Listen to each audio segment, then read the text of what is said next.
Chairman, the live stream's now been started.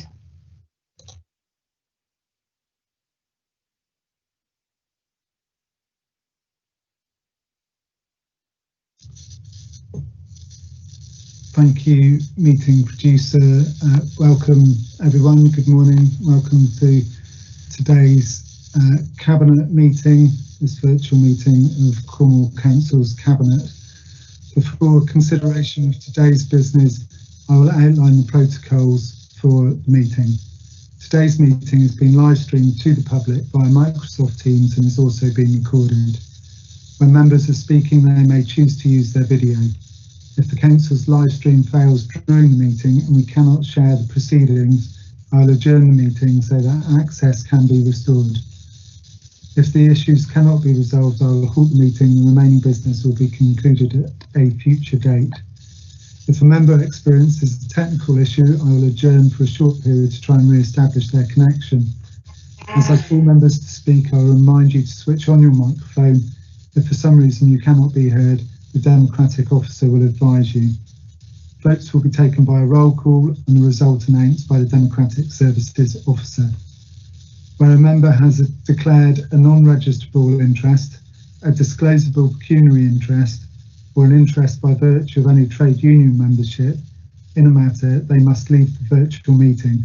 Their departure will be confirmed and they will be invited to rejoin the meeting at the appropriate time. To confirm the procedure for today's meeting is that Cabinet members who wish to speak on an item should indicate using the raise your hand function. Any members not on the Cabinet who wish to speak or officers should indicate by typing X in the chat box.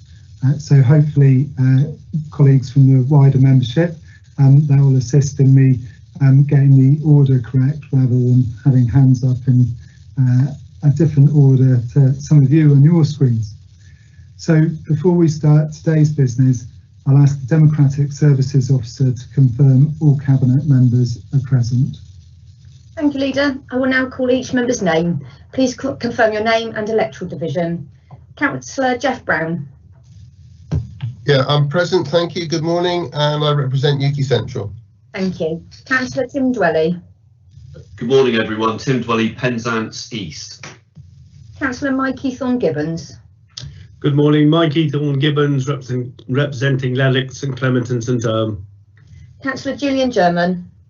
Good morning, Julian German, Councillor for the Roseland Electoral Division. Thank you. Councillor Edwina Hannaford. Good morning, Councillor Edwina Hannaford, representing Lew West, Llansallas and Llanteglos Division. Councillor Sally Hawken. Good morning, Sally Hawken, Liscard East. Councillor Andrew Mitchell. Good morning all, Andrew Mitchell, St Ives West.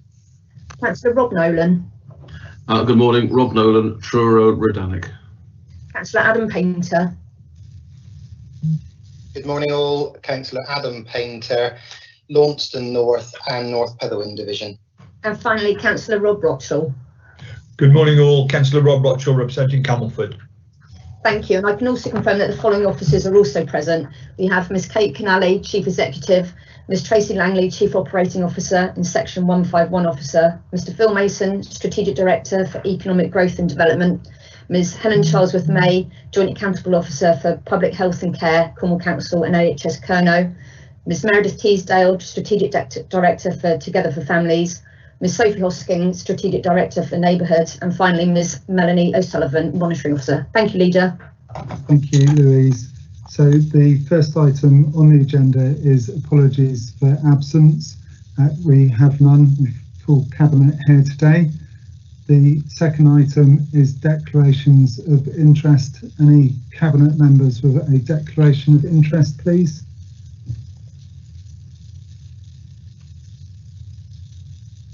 No one has indicated. So the third item on the agenda is the minutes of the last meeting, 16th of September, pages 5 to 32.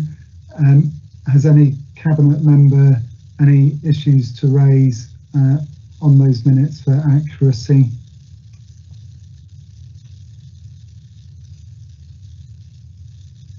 in which case I will propose Councillor Ethel Gibbons to second. Democratic Services Officer, can we move to the vote, please? Thank you. I'll take a roll call. Please confirm whether you vote for, against, or abstain from the minutes. Councillor Jeff Brown. For. Councillor Dwelly. For. Councillor Ethel Gibbons. For. Councillor German. For. Councillor Hannaford. For. Councillor Hawken. For. Councillor Andrew Mitchell. For. Councillor Nolan. For. Councillor Painter. For. And finally, Councillor Rochell. For. Thank you. I confirm that all members have voted unanimously for the minutes. Thank you very much. Thank you. So the next item, agenda item number 4, is leaders' announcements. Colleagues, Cornwall Council is continuing to work on behalf of residents as we enter this second phase of the pandemic. We will continue to put our residents' interests first, as we always have, and continue to use our resources wisely. Our COVID-19 email address at covid19, that's covid19 @cornwall.gov.uk, and the telephone number 0300 1231 118 remain open and available for residents to use for any COVID-19 related queries. In addition, we have a telephone line dedicated to those deemed clinically vulnerable to get in touch for support and advice. That number is 0300 1234 334. I urge anyone in the need of support or advice to get in touch with us so we can help. In just a few hours, we will enter another lockdown. It is a situation that we had all hoped to avoid, but as this is the second wave of coronavirus that sweeps the country and case numbers continue to rise, it's clear that action needs to be taken in order to protect the most vulnerable amongst us. These measures, while undoubtedly necessary, will have a profound effect on residents and businesses across Cornwall. Businesses are already reeling from the aftershock of the first lockdown. I was pleased to see the Chancellor commit to extending the current 80% furlough scheme, including more help for the self-employed, but I am extremely concerned about the lack of a sustainable long-term strategy from government that will help sustain businesses and keep people in jobs. Another month of lost trading means this pandemic winter will be an anxious and difficult time for employers and employees alike. That's why I once again ask that the government allows us to use the 28 million of ring-fenced business rates grant funding from earlier in the year to help us support those that need it most through the discretionary business rates grant. We know our business community. We know that what they need. We know this money can make a real difference. Let us use it. Cornwall Council will provide all the support we can to those adversely affected by the lockdown and beyond. We have worked with the Department of Work and Pensions, Cornwall Development Company and the Cornwall and Isles Scilly Local Enterprise Partnership to provide support for employers and employees who are going through redundancy.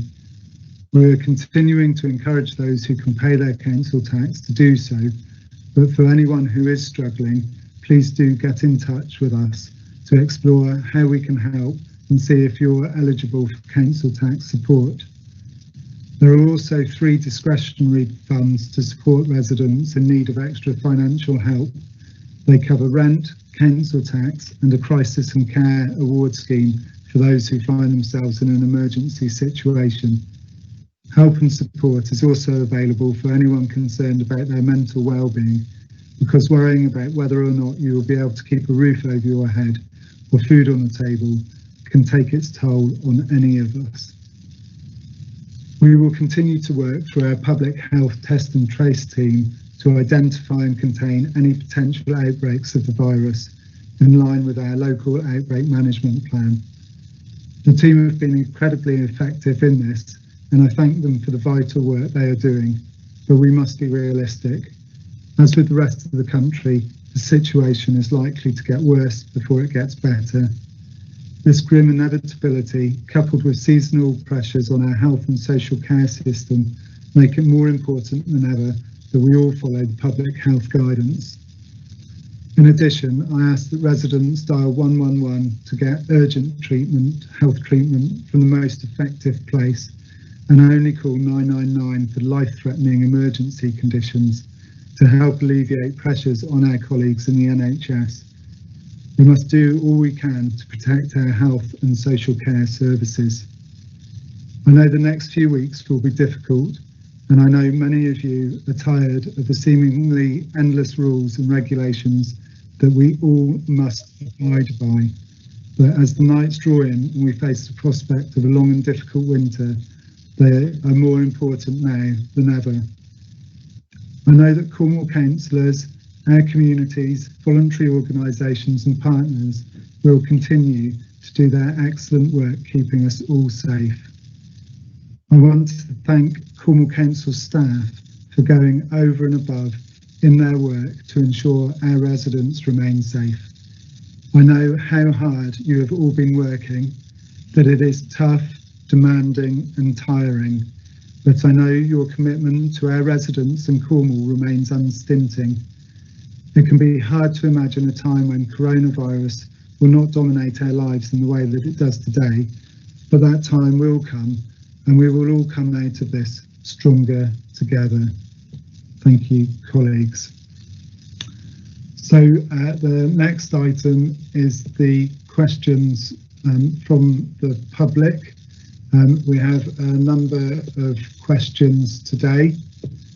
So the first question, I'm just getting to that part of the agenda, is from Mrs. A. Stevens of St. Ives regarding the Hale Growth Area and Logansmoor Junction Improvement Plan. The first 5 questions are on this topic. Just checking, I don't believe Mrs. Stevens is with us to ask the question. Is that correct, Democratic Services Officer? That is correct, yes. Thank you. In which case I'll read out the question, and thank you, Mrs. Stevens, for your question. Why are your officers, who are clearly convicted, threatening the compulsory purchase of our land when they are aware that we have not committed to deal with Cornwall Council to promote the land and are likely to enter into an agreement with another developer or promoter? And Councillor Dwelly, if you can answer that question, please. Yes, thank you, Leader. Thank you, Mrs. Stevens, for your question. And I'd like to say that it is recognised that you have not committed to entering into a promotion agreement with the council. We really understand that. The use of CPO powers really would be for us a last resort and would not be brought forward by the council if appropriate development of the land was to come forward within a reasonable timescale, irrespective of who develops the land. I hope that's helpful. Thank you. Thank you, Councillor Dwelly. And the second question is from Mr. Embody of Hale, who also isn't with us today, so I'll read the question. Also to Councillor Dwelly. Does the portfolio holder of planning realise the recently adopted Hale Master Plan policy, adopted on 19th of October 2020, will actually significantly hold up development proposals in the area rather than speeding up development, which is the very reason why government are providing funding for the Logansmoor A30 development? Yeah, thank you again, Leader, and thank you, Mr. Body, for that. So I need to emphasise here that the preparation of the Hale Growth Area Concept Plan by the Council, it's a requirement of the planning policy for the site, which is set within the adopted Cornwall Site Allocations DPD.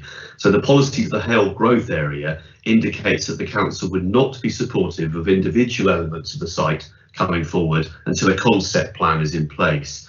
The completion of this piece of work by the Council addresses this policy requirement. If left unaddressed, it would have stifled the ability of the whole Hale Growth Area to come forward. Therefore, we believe the completion of the concept plan is actually a positive step towards a high quality delivery of growth in Hale. Thank you. Thank you. I noticed some chat in the sidebar. I understand that some of the media are unable to access the meeting. The meeting is being recorded. Monitoring officer, can you give me your advice as to whether we should pause the meeting for 5 minutes to see if we can resolve this technical issue? Thank you, Chairman. If it's acceptable for you, I would like the Democratic Service Officer to give an update as to whether that relates solely to the press or the public at large. So if I could ask the Democratic officers to confirm what the issue is, and then Chairman, I will advise of appropriate next steps. Thank you. Louise, please. Yeah, Democratic officer here. Yeah, the link I was given has been copied onto the website correctly, but we may need to adjourn the meeting just to check to make sure there is no issue with the link that I was given, if you would find that acceptable. Yes. Monitoring officer, thank you. Hi, Chairman. If you could give us till 10:20, so a short adjournment to give us 4 minutes to see what the issues is and hopefully get a resolution. It sounds like the link is there, and it may just be specific individuals who are having problems. If that's the case, the meeting will continue. But if you could just give us a short adjournment till 10:20, Chairman. Okay, colleagues. So we'll come back to public question number 3 after this short adjournment. So 4 minutes. See where we are. Thank you, colleagues.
Okay, thank you, colleagues.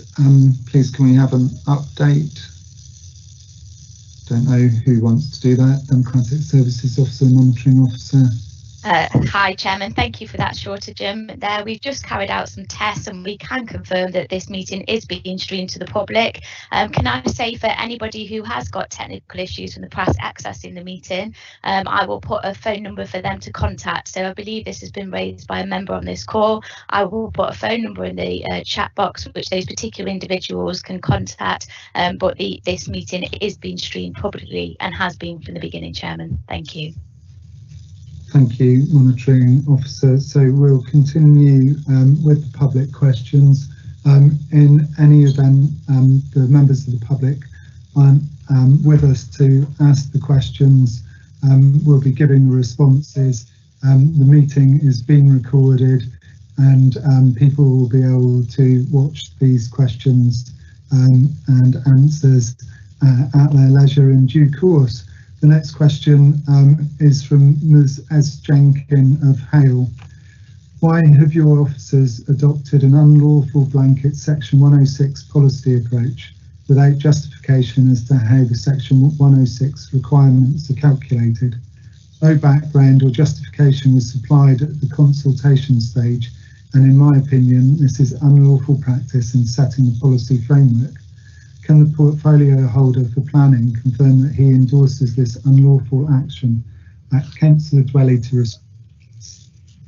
Yes, thank you again, Leader, and thank you, Ms. Jenkin. Obviously, my view is I don't agree with you, I'm afraid, on this. We simply don't agree that the proposed developer contributions within the Hale Growth Area concept plan are unlawful. Section 106 agreements, also known as planning obligations, are a mechanism which make a development proposal acceptable in planning terms that would otherwise not be acceptable. The contributions set out within the concept plan are all related to the delivery of the planning policy for the site. Therefore, we believe that the proposed contributions meet the legal and policy tests of being fair, directly related to the development and necessary to make the development acceptable in planning terms. I am, however, happy to ask my officers to continue to liaise with you and any other interested landowners with regard to how exactly these contributions were calculated. I hope that's helpful. Thank you. Thank you, Councillor Dwelly. And the next question is from Mr. F.R. Warren of Hale. Why have your officers understated the time period for compulsory purchase of my land, and do they agree it would take longer, even if justification exists, to bring any development forward when the government white paper for planning is likely to supersede the recently adopted master plan policy? Councillor Dwelly, please. Yes, thank you, Leader, again, and thank you, Mr. Warren. I do need to stress here before I give you the full answer that it's really important you understand that we are not looking to do CPO. It is not something we're out to do. There's been no formal timescale set to undertake any CPO if such action was even necessary, and this is because the council is firmly focused on seeking to work constructively with landowners to find a way to bring forward the proposed development within the Hale Growth Area without the need to go through a CPO process. The consultation on the government's white paper has only just been completed, and as I think you'll be aware, Mr. Warren, it could take years before all this becomes legislation. The council is not aware of when the government's proposed changes to the planning system will be put in place and what form these changes will take in light of the feedback it has received from its consultation, which has by no means been an easy ride. Therefore, it is felt appropriate that the council continues to work within the current planning system, particularly as the production of the Hale Growth Area concept plan by the council was actually a specific requirement of the planning policy for the site. Nonetheless, we will obviously consider whether there will be a need to amend the concept plan when the government's changes to the planning system are finally put in place. Thank you. Thank you, Councillor Dwelly. The next question is from Mr. R.L. Stevens of St Ives. The council have yet to establish any compelling case for compulsory purchase. Can the portfolio holder for planning explain why your officers are seeking delegated compulsory purchase powers now, well in advance of any case for compulsory purchase being set out by the council? Councillor Dwelly to respond, please. Yes, thank you, Mr. Stevens, and I'm sorry if I sound like a broken record, but I'm going to repeat an answer which I think I've given already to others. which is that the Cabinet report that will be considered later in this meeting is only seeking support in principle from Cabinet regarding the possible future use of CPO powers. The use of compulsory purchase powers is for us a last resort, and I have stressed this strongly. However, if this course of action was deemed to be necessary, I want to stress this again, a further report would be brought back to Cabinet where the case for a CPO would be fully considered by members.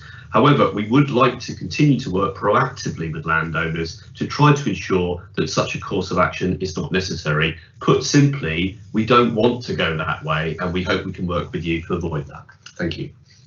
Thank you, Councillor Dwelly.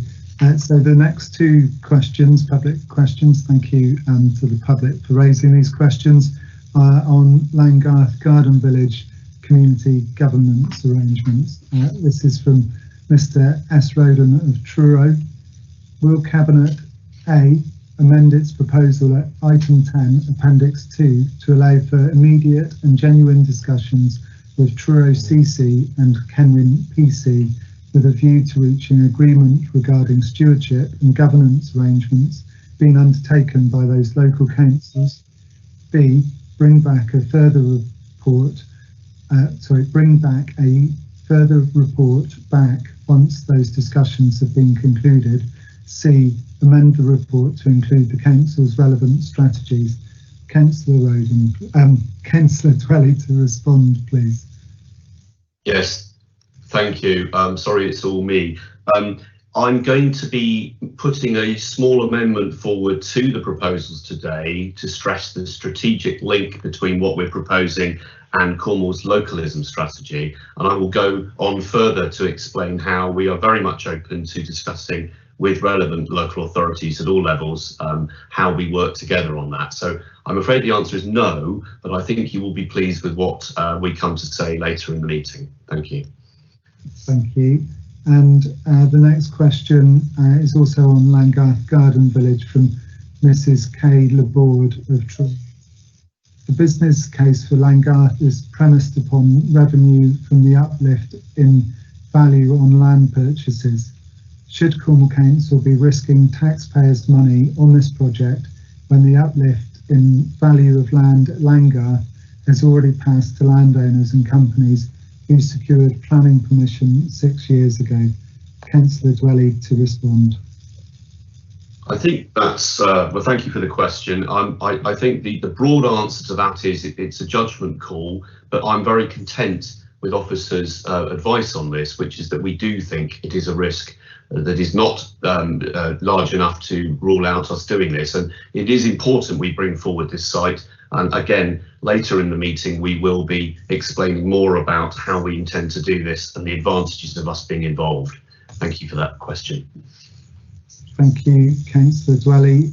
Thank you for all of those responses. Okay, so the next agenda item then is agenda item number 6, the Cornwall We Want, a shared vision for Cornwall's future recovery and renewal.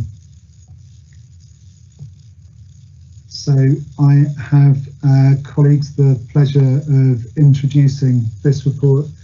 Colleagues, I'm delighted to introduce the Cornwall We Want, in particular at this moment in time when our community is pulling together in the face of the coronavirus pandemic, when equality and diversity is at the forefront of our minds, and when we need a clear, bold vision for the future.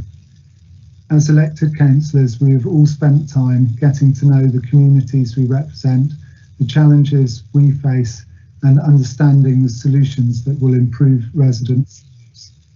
I'm proud of the depth and breadth of the listening that we have done, which combines with our knowledge to bring forward the Cornwall we want. Personally, I heard firsthand from people across Cornwall in our live stream discussion event. I heard from Black, Asian and minority ethnic residents in a roundtable discussion, and I heard from people who took part in our focus group with the LGBTQI+ community in Cornwall. I have digested all of the feedback we have received through our multiple communication channels. We have reached out across the whole of our communities and I'm proud that we have made particular effort to hear from those who feel that they do not have a voice, and we will ensure that these are ongoing dialogues.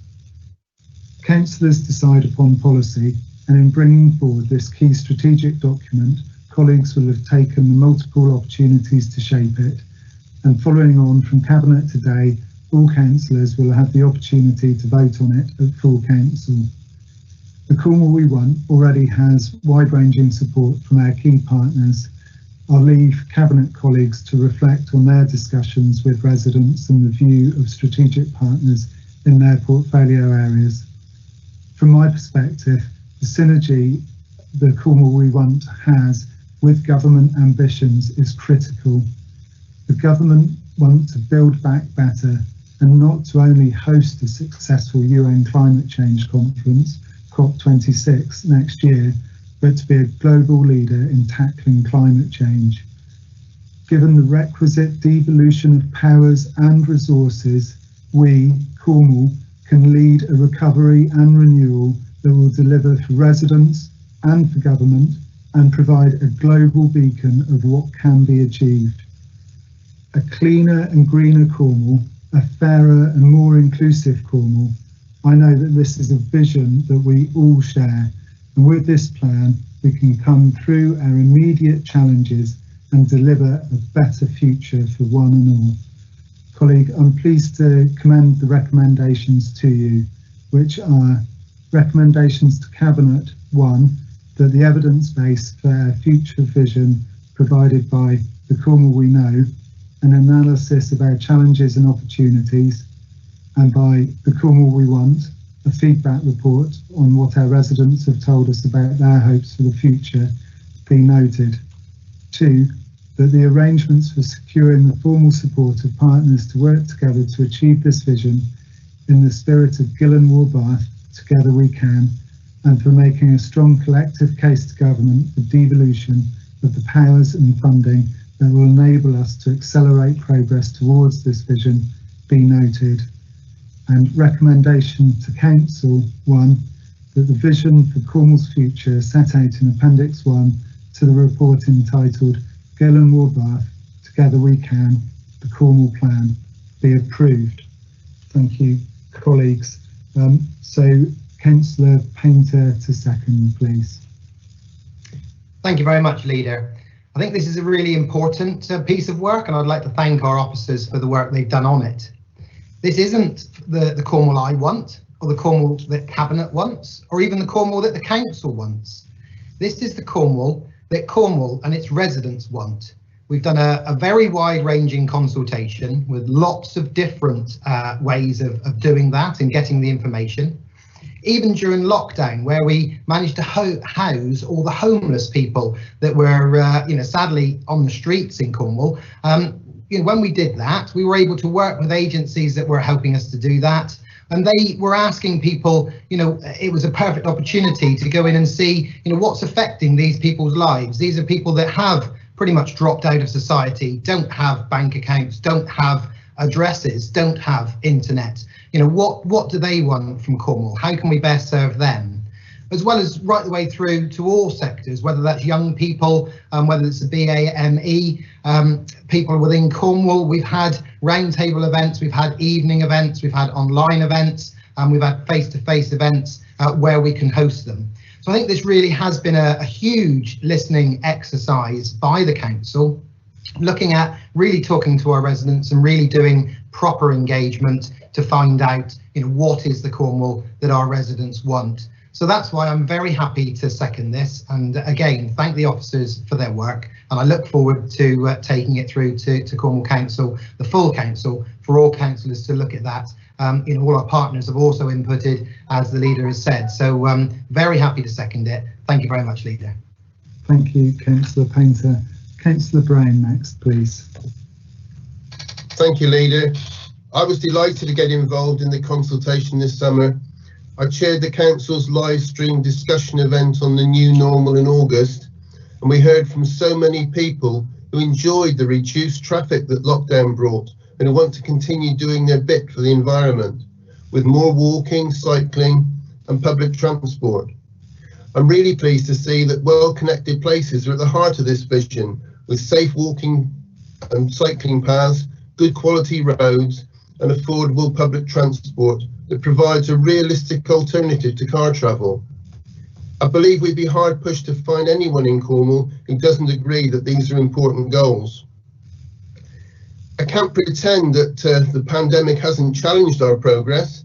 It's going to take time to get people confident and comfortable in using our fantastic new buses and the enhanced rail links. But we've seen what Cornwall can achieve when everyone comes together for a shared goal. Together, we have increased bus travel year on year, bucking national trends. Together, we have made Cornwall the first rural area with a fully integrated public transport system. And together, by standing up for Cornwall with our partners, we've got fantastic government recognition and support along the way. The £23.5 million we've secured to enable us to offer people in Cornwall discounted bus fares is just the latest example of this. I don't think there's ever been a more important time for us to come together and agree shared goals that all our partners can get behind as we work for Cornwall's recovery and renewal from this horrible pandemic. So I fully support this vision and very much hope that everyone will get behind it. Thank you. Thank you, Councillor Brown. Councillor Hannaford, please.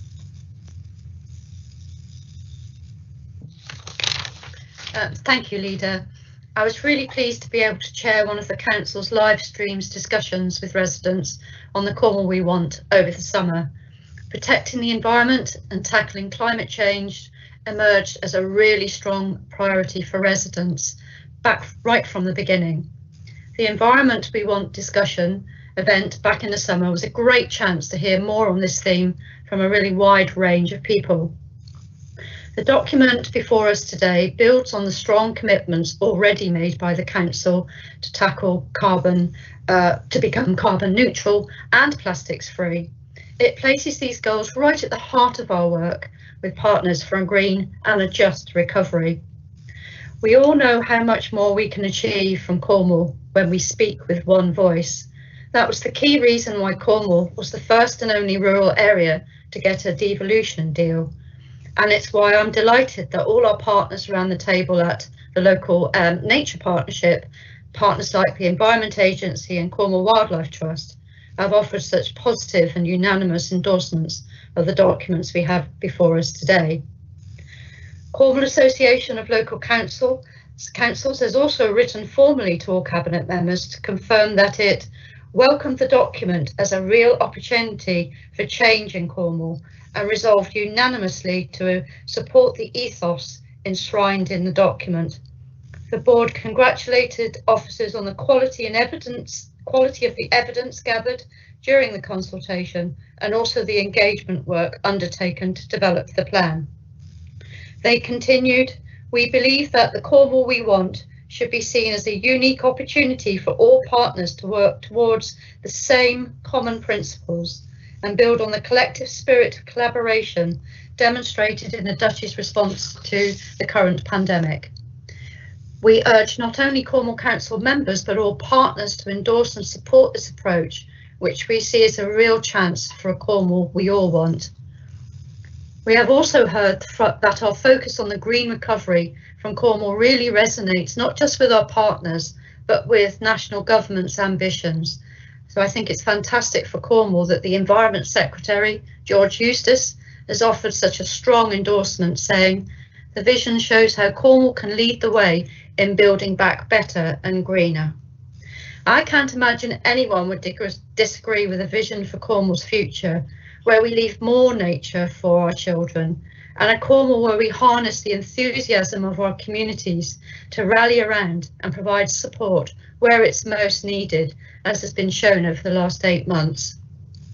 By embracing localism within the vision, we can help consolidate our sense of connection with a collective vision and purpose, which has opportunity to improve people's lives and strengthen communities. I certainly fully support this vision, and I very much hope everyone will get behind these shared goals to give Cornwall's recovery and renewal from the pandemic and beyond. Thank you, Leader. Thank you, Councillor Hannaford. Councillor Nolan, please.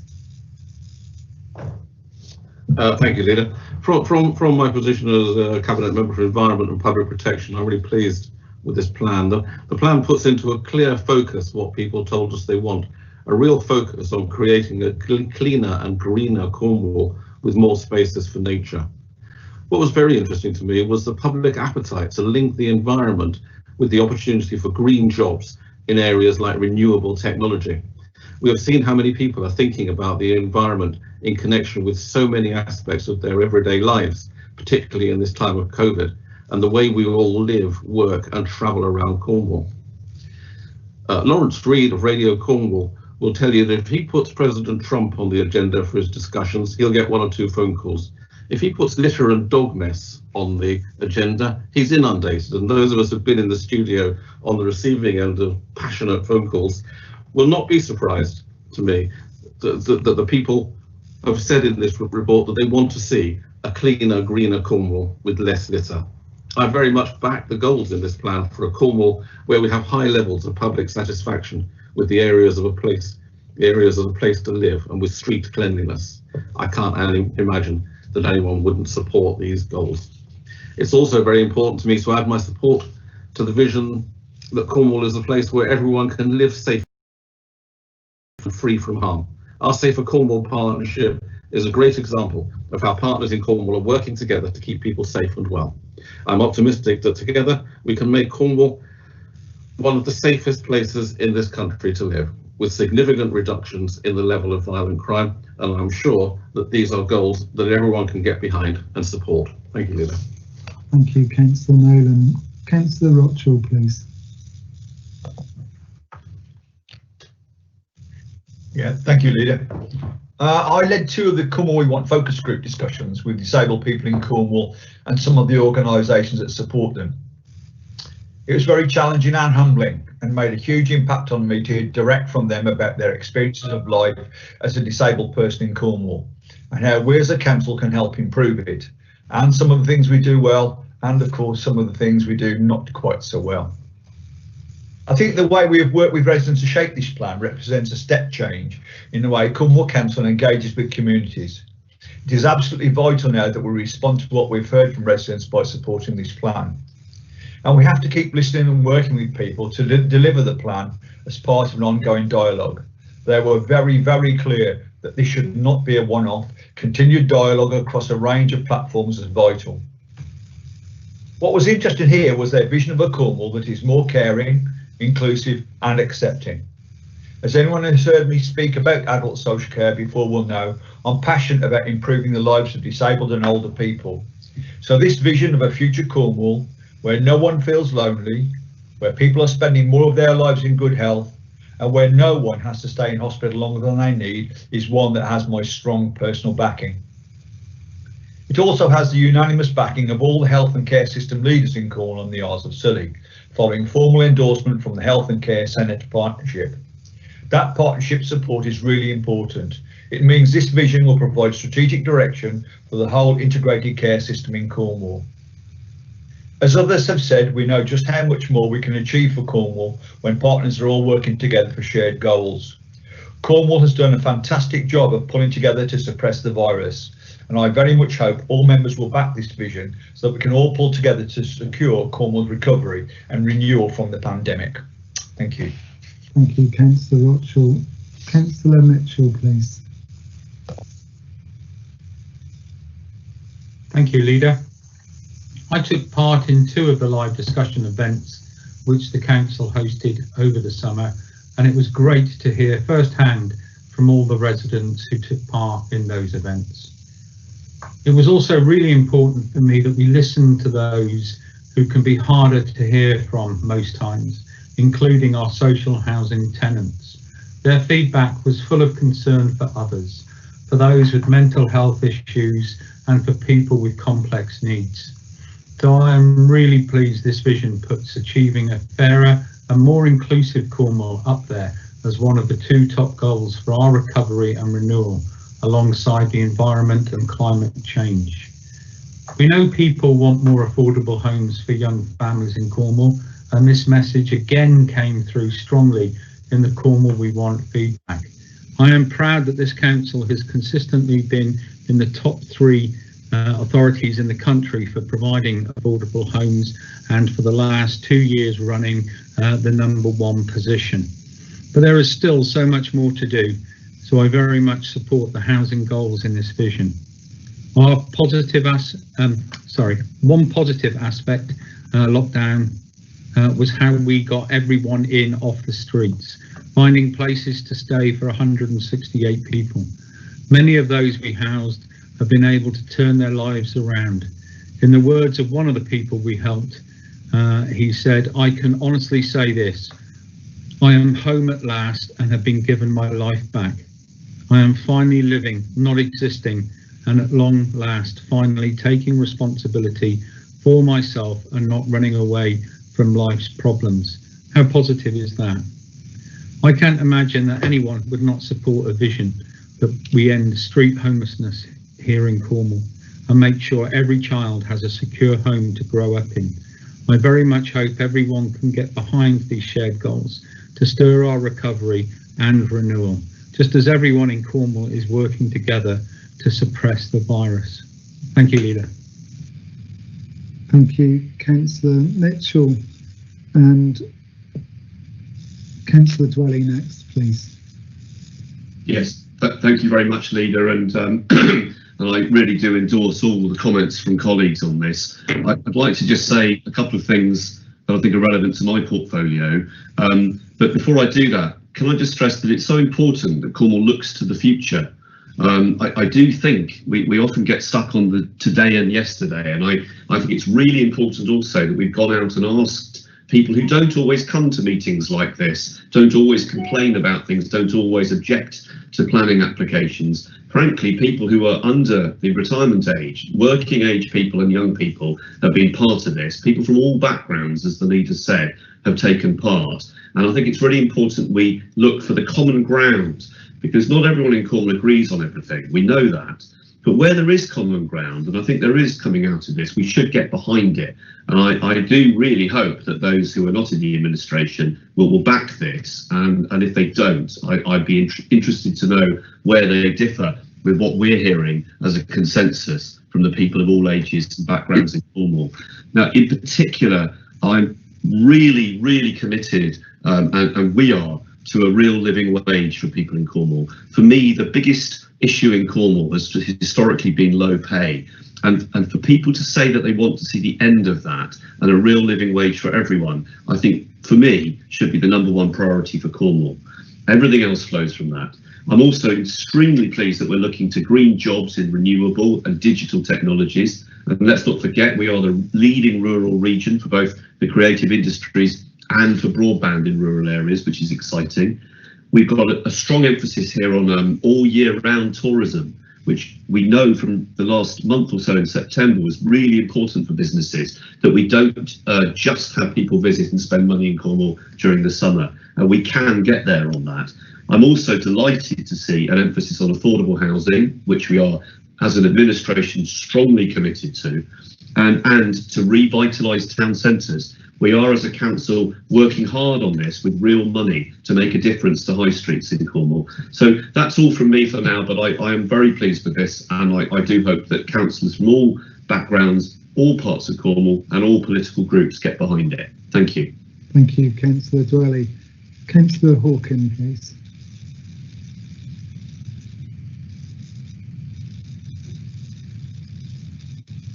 Thank you, Leader. The whole of the UK is in a conversation about children and food poverty, inspired by a footballer who grew up in a part of Manchester where I first started my teaching career. I'd argue food is only part of that equation, and that, as I said at the beginning of this administration, child poverty is too big a problem for one department of the council to wrestle with alone. Good jobs, quality housing, schools that nurture the best outcomes for our young people, clean air, are all part of helping to mitigate the effects of child poverty. You can see those are all aspirations here in the Cornwall We Want. I led 2 of the Cornwall We Want focus groups over the summer to hear direct from children and young people about their experiences of the pandemic and their hopes for Cornwall's future. Listening to young people is incredibly important. We are planning a future they will live in a way that can't be said for those of us of more advanced years. They told us how things need to change so they don't feel they have to leave Cornwall. They wanted support for more varied employment opportunities, more affordable homes and public transport, and good mental health services. It won't come as any surprise to hear that the environment was a top priority for young people, and that they also really care about others who are struggling and need help. The animation and enthusiasm expressed when we talked about what they felt about being Cornish, their sense of belonging and connection to place, that was really moving. Young people are proud of our shared culture and identity. As the leaders already shared, Cornwall's youth MPs have fed back really positively on how we've listened to young people and put their concerns at the heart of this plan. I would expect everyone to get behind these shared goals and pull together for Cornwall's recovery and renewal. I wholeheartedly support this vision. To return to the point I started with, who wouldn't want to see a Cornwall with no child dependent on food banks? Thank you, Councillor Hawken. Councillor Gibbons, please. Thank you, Leader. There's very little more that I think I can add to what has been said already. It's a very visionary and ambitious programme. Certainly from my perspective as the Cabinet Member for Customers, I always put customers first. For me, it is paramount. So we've done a lot of work to listen to residents, to partners, to bring together their views in a coherent way, with the emphasis very much on a cleaner and greener Cornwall, and also making it a caring place in which to work. It's a visionary and ambitious programme. It's very exciting, and it shows us all working together, which in my view is good news for all of us. That's all I have to say, Leader. Thank you. Thank you, Councillor Gibbons. So I'm moving to the wider membership. I've got two people so far that have indicated to come in. If by the time we get to the end of their two questions we haven't got anyone else, I'll take that as there aren't any further questions to come, and we'll answer those and move on to the next agenda item after the vote, obviously. So now's your opportunity to get the X in the chat box to come forward with your comments or questions. So Councillor Taylor, you were first. Lovely, thank you, Chair. I have obviously listened with much interest to all the contribution from the Cabinet this morning. And one thing we would all have to recognise, that as elected members, we would not be where we are if we did not listen to our community. And if we don't listen to our community, and if we don't implement their wishes, their aims for now and for the future, then we won't get elected. But there's one important element that I do want to introduce as my question, Chair. And I'd like to draw the Cabinet's attention to the Customer and Support Services Overview and Scrutiny meeting that was held on the 20th of October. And it was debated at length, the Together We Can, the shared vision. And we actually welcomed the clarification from Cheshire, Hampshire at that debate that this must be member-led and that the goal for Cornwall must be for elected politicians. I, like many elected members, were concerned that the use of data to develop policies is moving democracy away from those elected members. The political makeup of this overview and scrutiny panel is cross-party, and such were the concerns that the recommendation to full council for approval was not supported by 9 votes to 4. I ask that this Cabinet acknowledge this important democratic vote by the Customer and Support Services scrutiny. However, I am sure that today, once again, you will ignore your own elected members and possibly, like an election being conducted today, will claim victory. Thank you. Thank you, Councillor Taylor. Not quite where I was expecting you to end. Thank you for the question. So I'll take them in groups of 3. We've got a couple more councillors to come in, and I'll also invite Councillor Buscombe, I think is on the call as Chair of Overview and Scrutiny, to come in as well in due course. Councillor Pascoe, please. Thank you, Leader. Mine is actually a specific question really to Councillor Nolan or something he made in his statement. Councillor Nolan told us that the residents have told them in these consultations that they're wanting a cleaner, greener Cornwall with less litter. If you really are listening to your residents, and I'm not sure in my area which ones you really have spoken to, can you please replace the recycling banks in the town centre car parks? Because so many residents are really saying to us that that is what they want. They haven't got room to store it in flats and apartments, and they don't have the transport or wouldn't wish to drive to the tips. So if you really are listening, please could you readdress this? Thank you. Thank you, Councillor Pascoe. And Councillor Mike McClenning next, please.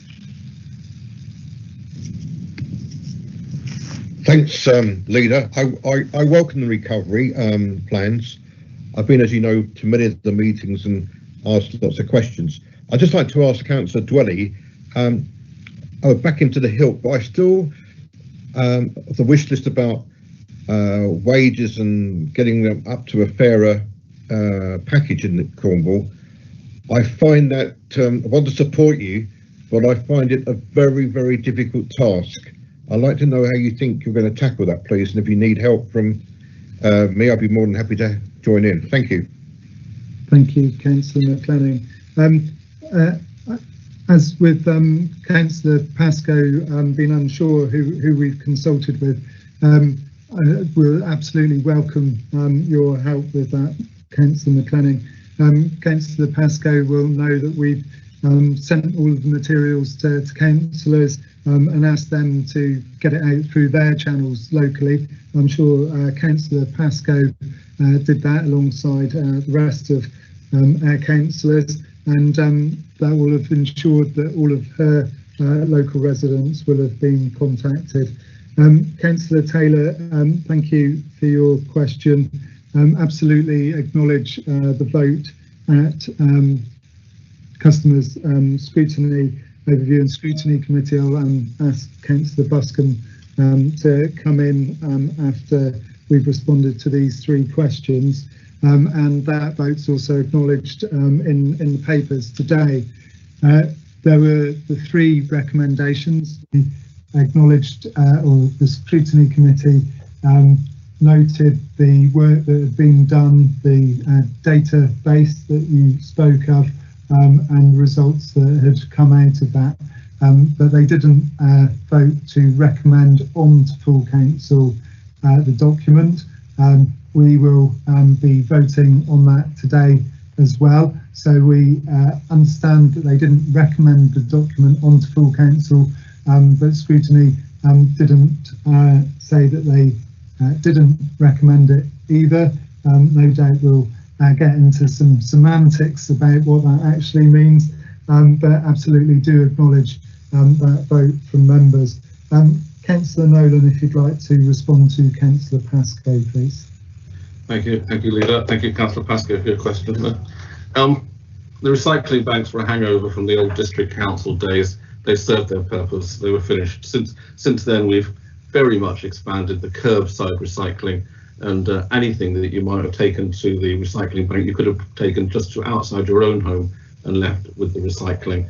I'm pleased to say we've invested in newer lorries that are now on the streets to take even more of the recycling and handle even more of the cardboard that people are putting out. We've also spent a lot of money on the household waste recycling centre so they can take more if you want to go to them.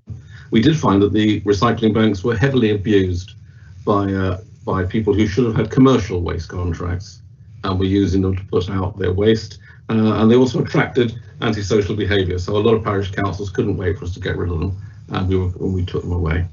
I'm glad to see that Liskeard Town Council are proactively looking into how they can improve recycling, and I believe Councillor Hawkins was out delivering survey leaflets last night. That's really good to see. I'm going to encourage that. Thank you, Leader. Thank you. Councillor Mike McClenning, please.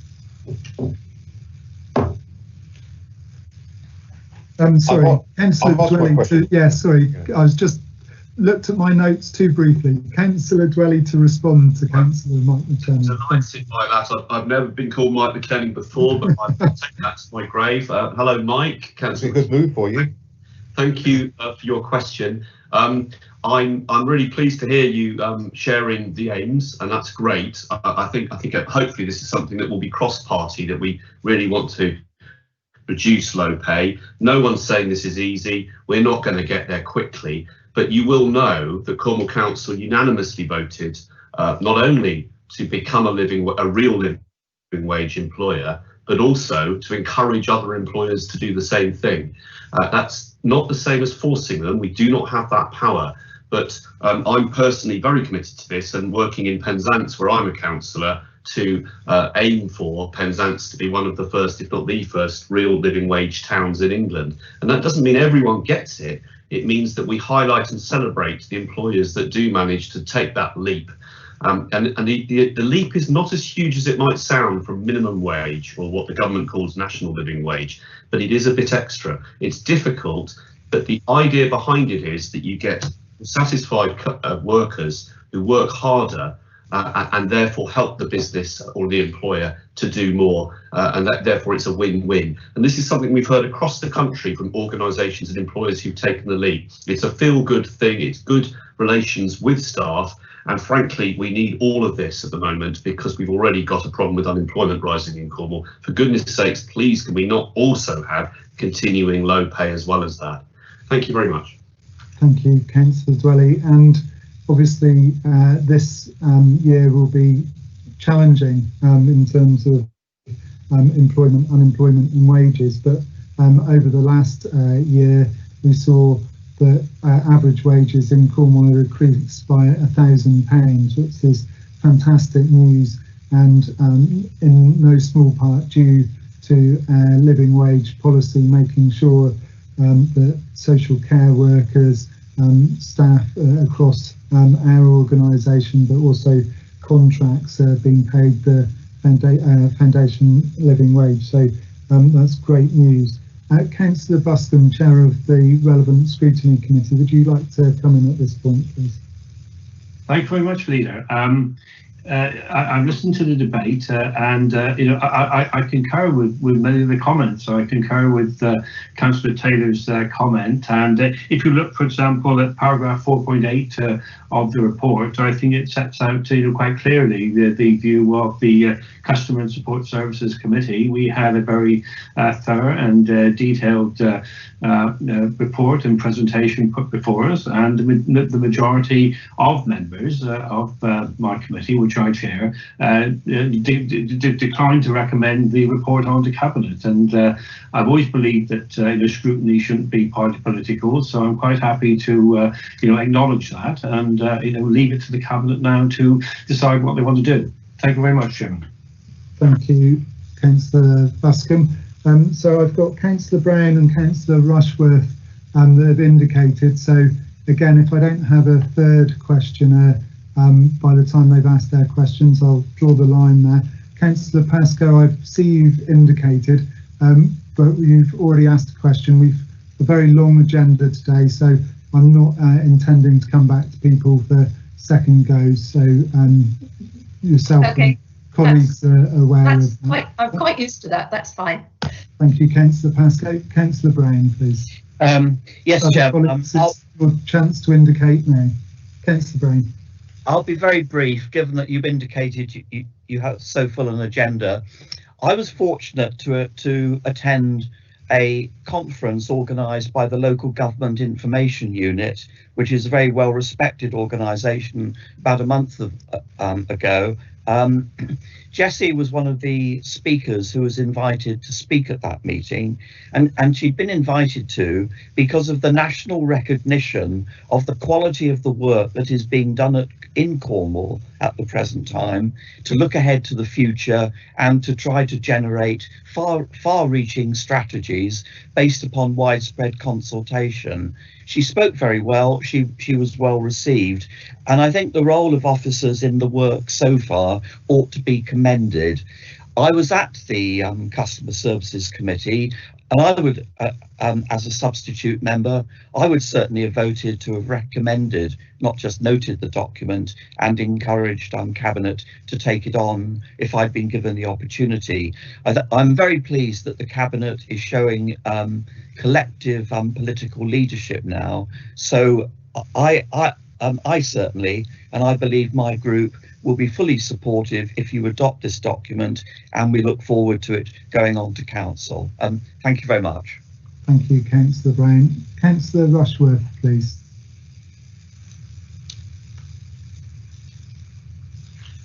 Thank you, Leader. My question is to Councillor Dwelly, and I do applaud his enthusiasm to deliver affordable housing, and it's always nice to get awards. But does he realise that we're now building less affordable homes per year than we did from its peak in 2014? And all the responses from the people of Cornwall who are looking for affordable homes, when are you going to be able to start increasing the numbers and in the areas where these people want to live? Thank you. Thank you. So no one else from the wider membership wishing to comment?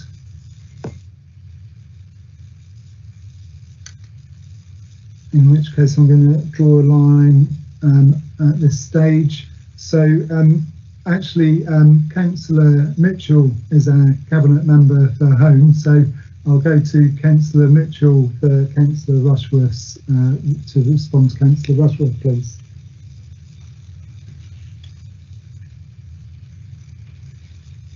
Are you with us, Andrew? Yeah, no, I am, but I have just had a technical hitch. I didn't hear the question. I do apologise. Councillor Rushworth said that the numbers of affordable housing that we've been delivering, although we are for the last 2 years the #1 authority for delivering affordable homes, has dropped. When will we deliver more affordable homes and in the places that people want them?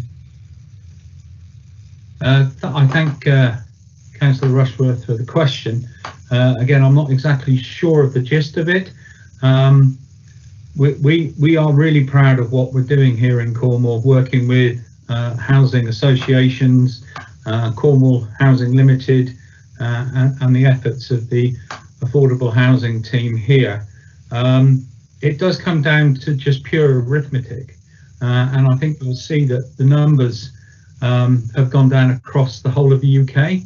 But what's happened here in Cornwall is that our intervention, supported by all political groups across the council, and I'm really proud that that's happened, and I hope everybody else on the council is that our intervention has at least not seen that reduction here in Cornwall. We have held our position, and that is why we've probably been one of the first councils to hold the position of #1 2 years running. I'd like it to be 3, but time will tell. But the efforts that we're doing and the challenge I've put to Sam Irving's team is to really increase not just affordable housing. I'm the first to admit with anybody who says affordable here in Cornwall for many local families on local wages is not affordable. I'll stick my hand up to that. So what I'm really looking forward to seeing Cornwall Council support is in a massive expansion through the HRA, the Housing Revenue Account, social affordable housing here in Cornwall.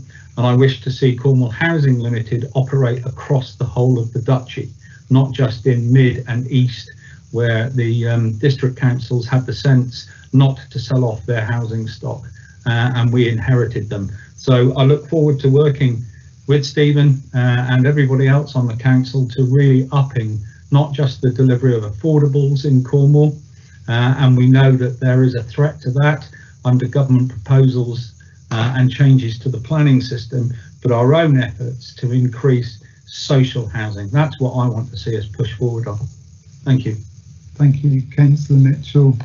So there's no new indications to speak. As I said, we've got 17 items on the agenda today, so we do need to keep moving along.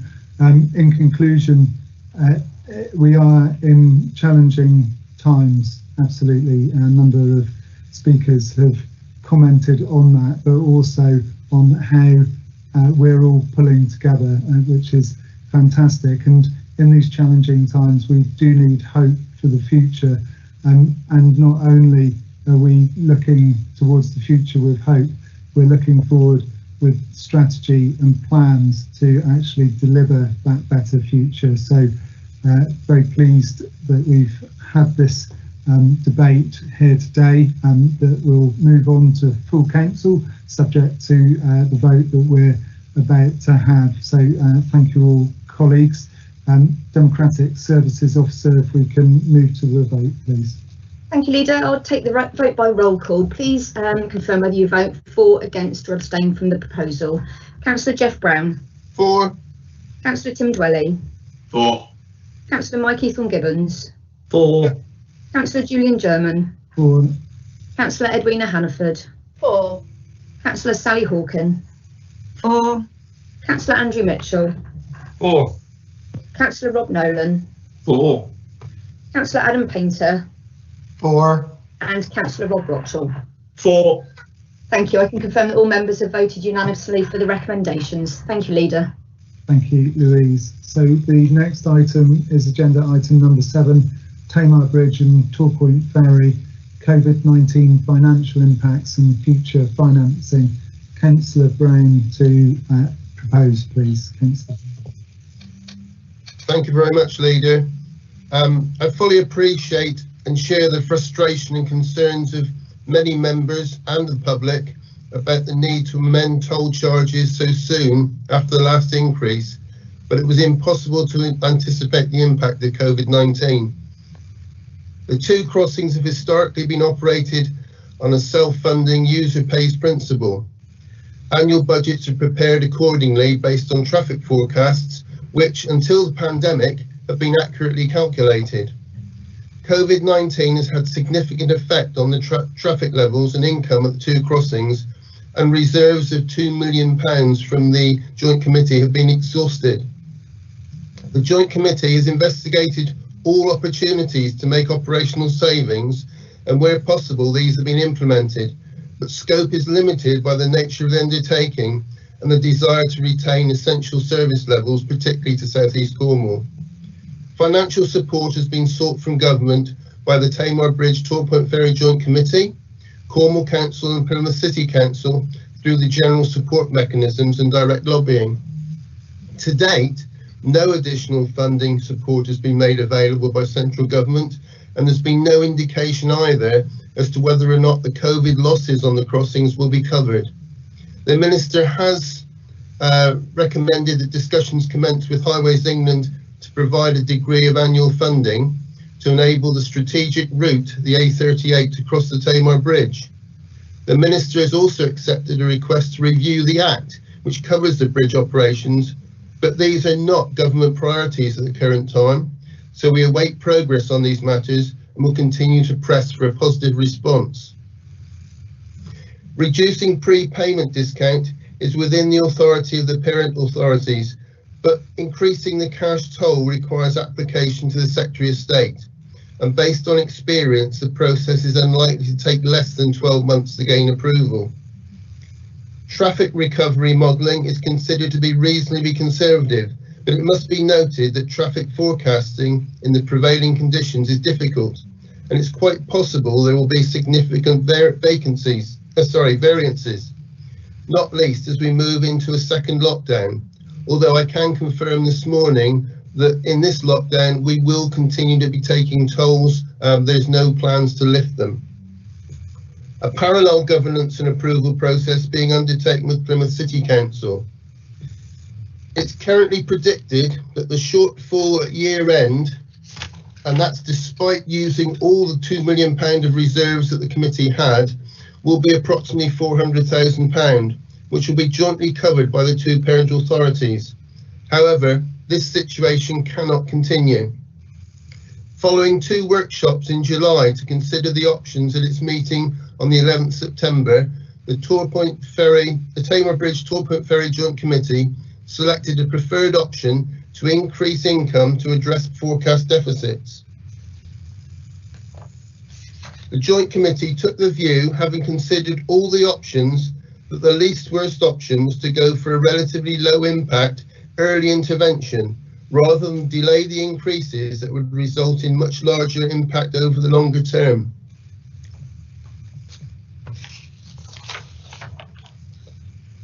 The Tamar Bridge Torpoint Ferry Joint Committee considered and rejected an option to defer any changes to the tag discount until next summer, as this would potentially result in a larger required increase for tag crossings of £1 to £1.40 and subsequently toll revision at £2.80 per car per crossing. Deferring the increase would also result in a deficit position in 2021-22. The proposed options involved increasing prepaid Tamar tag by 20% from the 1st of January 2021 and cash tolls by the same 20% from January the 1st, 2022, if approval is given from the Secretary of State. If traffic levels recover to higher levels than modelling and/or funding is received from government, the proposal can be moderated or halted, which is the reason for the recommendation 4 in the report, so that at any stage in the process, if funding is received from the government, this whole process can be halted. An information and consultation exercise has been carried out, and these responses will be fed back to the Joint Committee at its meeting on the 11th of December 2020. And I'll read the recommendations. 1. That the Tamar Bridge and Torpoint Ferry Joint Committees preferred option C set out in section 10 of the COVID-19 financial impacts and future financial reports to the Tamar Bridge and Torpoint Ferry Joint Committees on the 11th September 2020 be approved. That such approval be subject to the Tamar Bridge Torpoint Ferry Joint Committee making a decision whether or not to implement option C on the 11th of December 2020, following consideration of the public consultation responses to the proposals set out in option C. 3, that it be noted that a revised budget and business plan based on the decision taken by the Tamar Bridge Torpoint Ferry Joint Committee on the 11th of December 2020 will be presented to Cabinet and full Council for approval at a future meeting. And most importantly, recommendation 4, that the General Manager of Tamar Crossings be delegated authority to halt or reduce any price increases in consultation with the Joint Chairman of the Tamar Bridge Torpoint Ferry Joint Committee if circumstances change and the toll increases are no longer necessary to prevent the undertaking going into deficit. Thank you. Thank you, Councillor Brown, and well done for managing your papers with your injury. Best wishes for a speedy recovery. Thank you for being here today and continuing your duties so well despite the challenging time that you're having. Thank you. So, colleagues, I'm happy to second the recommendation. I appreciate recommendations. I appreciate that they won't be universally welcomed, but they are putting forward a responsible position for Cornwall Council and indeed the Joint Committee to take. We're ensuring the financial stability of key transport infrastructure assets. Hopefully government will support us, but we need to plan for the event that they do not. So happy to second. Anyone from Cabinet wishing to speak, if they'd like to indicate by raising their hands, or the wider membership by an X in the box. So while I'm seeing if anyone's joining, I understand Councillor Armand-Toms has been having some difficulty in joining the meeting, so apologies for that. I'm not adjourning the meeting because that's been going on in the background during the meeting, so I don't feel that a couple of minutes adjournment will change the situation. So Councillor Toms has emailed, and I'm going to read out what he's written for me to read out. I sometimes feel like a broken record on this subject. and when at a meeting in the year it was resolved to write to the government on getting funding. But the letter states more about allowing the committee to put up tolls than about the funding. This is a tax on residents in South East Cornwall going to work in Plymouth, and the extra £50 in costs for many will wipe out any additional money from any pay rises this year after taxes. Please do not allow for these raises to be allowed as spending on the bridge and offices is accessible. So that's the comment from Councillor Toms. Thank you, Councillor Toms, for sending that in. Councillor Painter, please.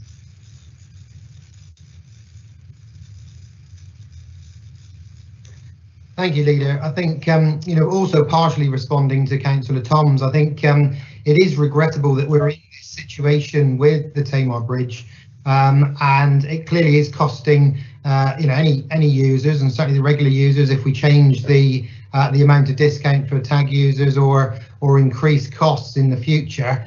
It is a challenge for those that need to use the bridge or the ferry service. But I think one of the main problems we've got is really with the local MP that really hasn't stepped up to the plate to argue for funding to cover that.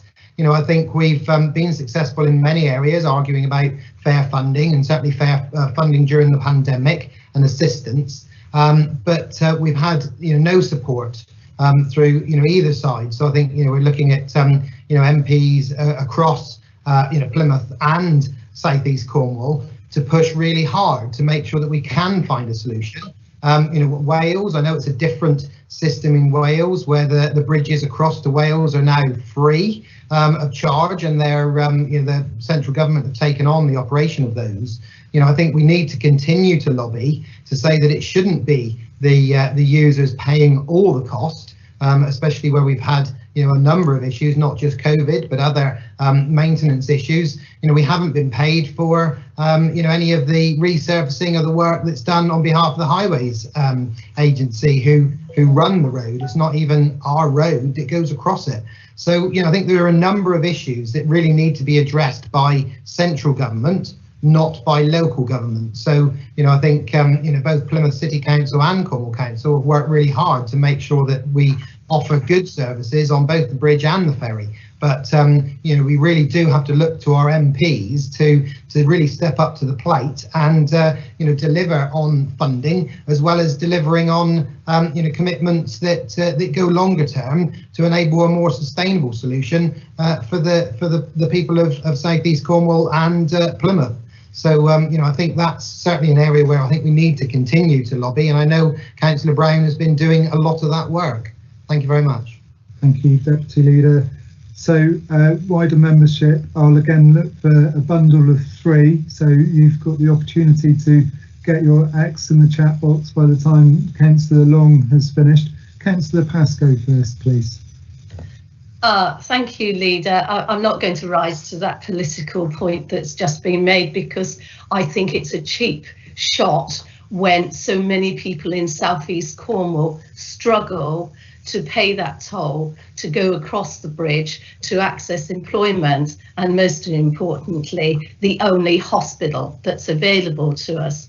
So yes, I totally understand that the bridge is in a situation where it's a deficit. It needs to put up its tolls in the meantime to make things stack up. And I think everybody understands that the bridge is such an important part of our transport network, really, the ferry too. And I actually don't know why if there is ever a possibility of the Highways England taking back the bridge, why the ferries can't be part of our one public transport and be funded both sides from both councils, because a subsidy, because it's such an it's as important as our rail network and our bus network in South East Cornwall. Cornwall. That's something I keep hearing us moaning about the MPs and moaning us about the government, but actually, why don't we all put our heads together and really try to come up with a resolution in the future, if we possibly can get the Act repealed. So yes, no, I speak for the people in South East Cornwall. They really shouldn't have to be facing this toll increase. They really shouldn't. It's very costly to go to hospital for them and then to park. It's a lot of money if you're poorly and got to go every day. So please bear with them, but I understand why they have to do it. But please, let's not score political points, because it affects so many of our residents in South East Cornwall, and I think it's a cheap shot. Thank you, Councillor Pascoe. Councillor Long, please. Good morning, everybody. Again, not wishing to hammer the political point too much, but this is a tax on the health, on people's health, because in South East Cornwall, Derriford Hospital, sadly across the water, is the only one we get to go to, and we're charging people who haven't got the toll to the tag £2 a time now already to access the health service. We can't continue to do that. This is why we called at the last meeting for a summit of all the council areas, all the local authorities responsible for crossing the Tamar at any point across Cornwall into England. We need to be talking all at the start of the new council, whenever it comes, about the long-term solution, because we cannot continue to penalise the people in South East Cornwall who do not have an alternative. Yes, I fully understand when you're down in Newquay or you're St Austell or wherever you are, you have an alternative. You can go to Trelisk. We don't have that. So to tell people that we are going to charge them to access their health service is irresponsible for us in the long term. I understand why we're doing it at the moment, and I understand the principles of where we're going, but and unfortunately, I disagree with Councillor Pascoe on one thing, is I do believe the government, and not just this government, but governments of other hues as well in the past, are partly responsible for the mess we are now in with regard to the Tamar crossings, because nobody has been willing to look at the long-term solution, and that's not just this present government, it's previous governments of other political hues. So it is political, but it's not party political. This is the fact that we are now facing the result of government's inaction over decades, and also, unfortunately, Cornwall County Council before, Plymouth City Council inaction over decades. So now maybe we need to start drawing a line under this and start working together on finding a long-term solution. Thank you. Yes, Councillor Long. And Councillor Jordan, please. Yes, thank you. I wasn't going to speak on this, but listening to Councillor Long, I fully support what he's saying. Something needs to be done. I mean, up here in North Cornwall, we've got Truro, Barnstaple, which are never easy to get at, or Plymouth. So we either go by the bridge or go by Tavistock, and again, another nightmare to get through. So yeah, we need to do something about it. We need to do something about that bridge, and if it takes our MPs or us getting involved with the MPs on both sides of the Tamar and seeing if we can push the government, that's what we should be doing, not just putting the burden on the people all the time. I think it's crazy. And a lot of people are struggling now, even more where they're losing their jobs and if they've got to go to hospital. So I think it's time we all started working together with, as I said, both sides of Tamar, and started doing something, working with the government or the politicians, every government. Thank you. Thank you, Councillor Jordan. Councillor Brown, we've had those three. No one else has indicated to speak, so I'm going to move to the vote after you've responded to those three councillors' comments. Thank you. Thank you, Leader. And just to be clear, I don't think anybody on the Joint Committee or myself want to be in the situation we are at the moment. In responding to Councillor Tom's concerns, we formally wrote twice to the Minister asking, first of all, asking for support for the bridge during COVID, and then for her to reconsider the decision. Both of those were rejected. We followed it up with, we copied all those letters to all the MPs, both in Cornwall and Plymouth, seeking support. and anything that Councillor Jordan and Councillor Pascoe can do to try and get the MPs to press for more support would be most welcome. We're still waiting on whether or not we're going to get any of the COVID losses covered by government, and the decision has been sort of deafening silence at the moment. So at the moment we've had to put this in place. We are hoping that if funding comes through, then we can halt the process and we can retain tolls at their current levels. But I take Councillor Long's view that we need a long-term strategy for the bridge, which is why we've requested a review of the Act. That will require the involvement of government and hopefully our MPs, so that we can all work together to look at how we go forward. But we must protect both crossings, and I know Councillor Long is keen on looking at the option for a third crossing as well, because of the pressures on Gunners Lake when there's an accident that closes a bridge. But we must protect the Tamar crossing, because we have to protect the people in South East Cornwall. This isn't helping the people of South East Cornwall at all. It's a necessary evil, and hopefully we won't need to do it, that the government will come through in the long term. Thank you, Councillor Brown.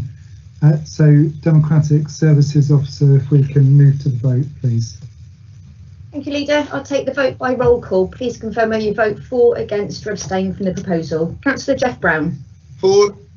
Councillor Tim Dwelly. For. Councillor Mikey Thorne-Gibbons. For.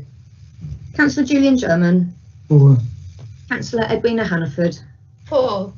Councillor Sally Hawken. For. Councillor Andrew Mitchell. For. Councillor Rob Nolan. For. Councillor Adam Painter. For. And Councillor Rob Rochell. For. Thank you. I can confirm that all members have voted unanimously for the recommendations. Thank you, Leader. Thank you, Louise. So the next agenda item number 8, is the Manifesto Wennet Kerno, Cornwall's Creative Manifesto. Councillor Tim Dwelly to propose, please.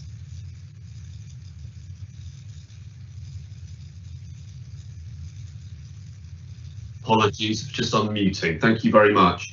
The recommendations here are, one, that the key role played by Cornwall Council in leading and advocating for culture and creative industries in Cornwall Council be acknowledged, and secondly, that the manifesto, a Wennet Kerno, Cornwall's Creative Manifesto, be adopted as our strategy, Cornwall strategy, for our rural creative economy from the years 2021 to 2025. Now, those are the recommendations.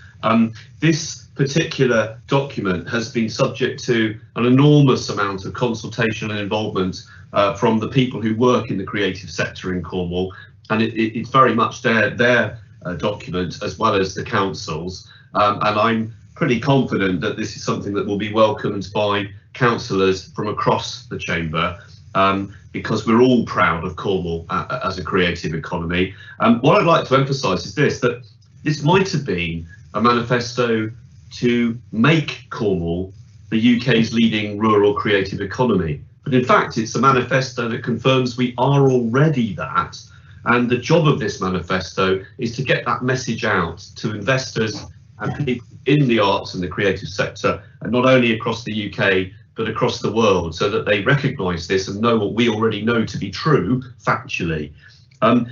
If we look at the lead up to this, there was a culture white paper at Cornwall Council from 2016 to this year, and that helped guide us through some really important nationally, even perhaps internationally significant projects, including the extension to the Tate in St Ives, and anyone who's been there to see some of the larger exhibitions now hosted in Cornwall will see what a huge difference that's made, and the wonderful Man Engine celebrating our 10th anniversary of the World Heritage Site in Cornwall, as well as the opening of Crescent Kerno, our archive centre, which sadly is yet again going into lockdown for a short period of time, we hope. But if you haven't been yet, you should go. It's fabulous.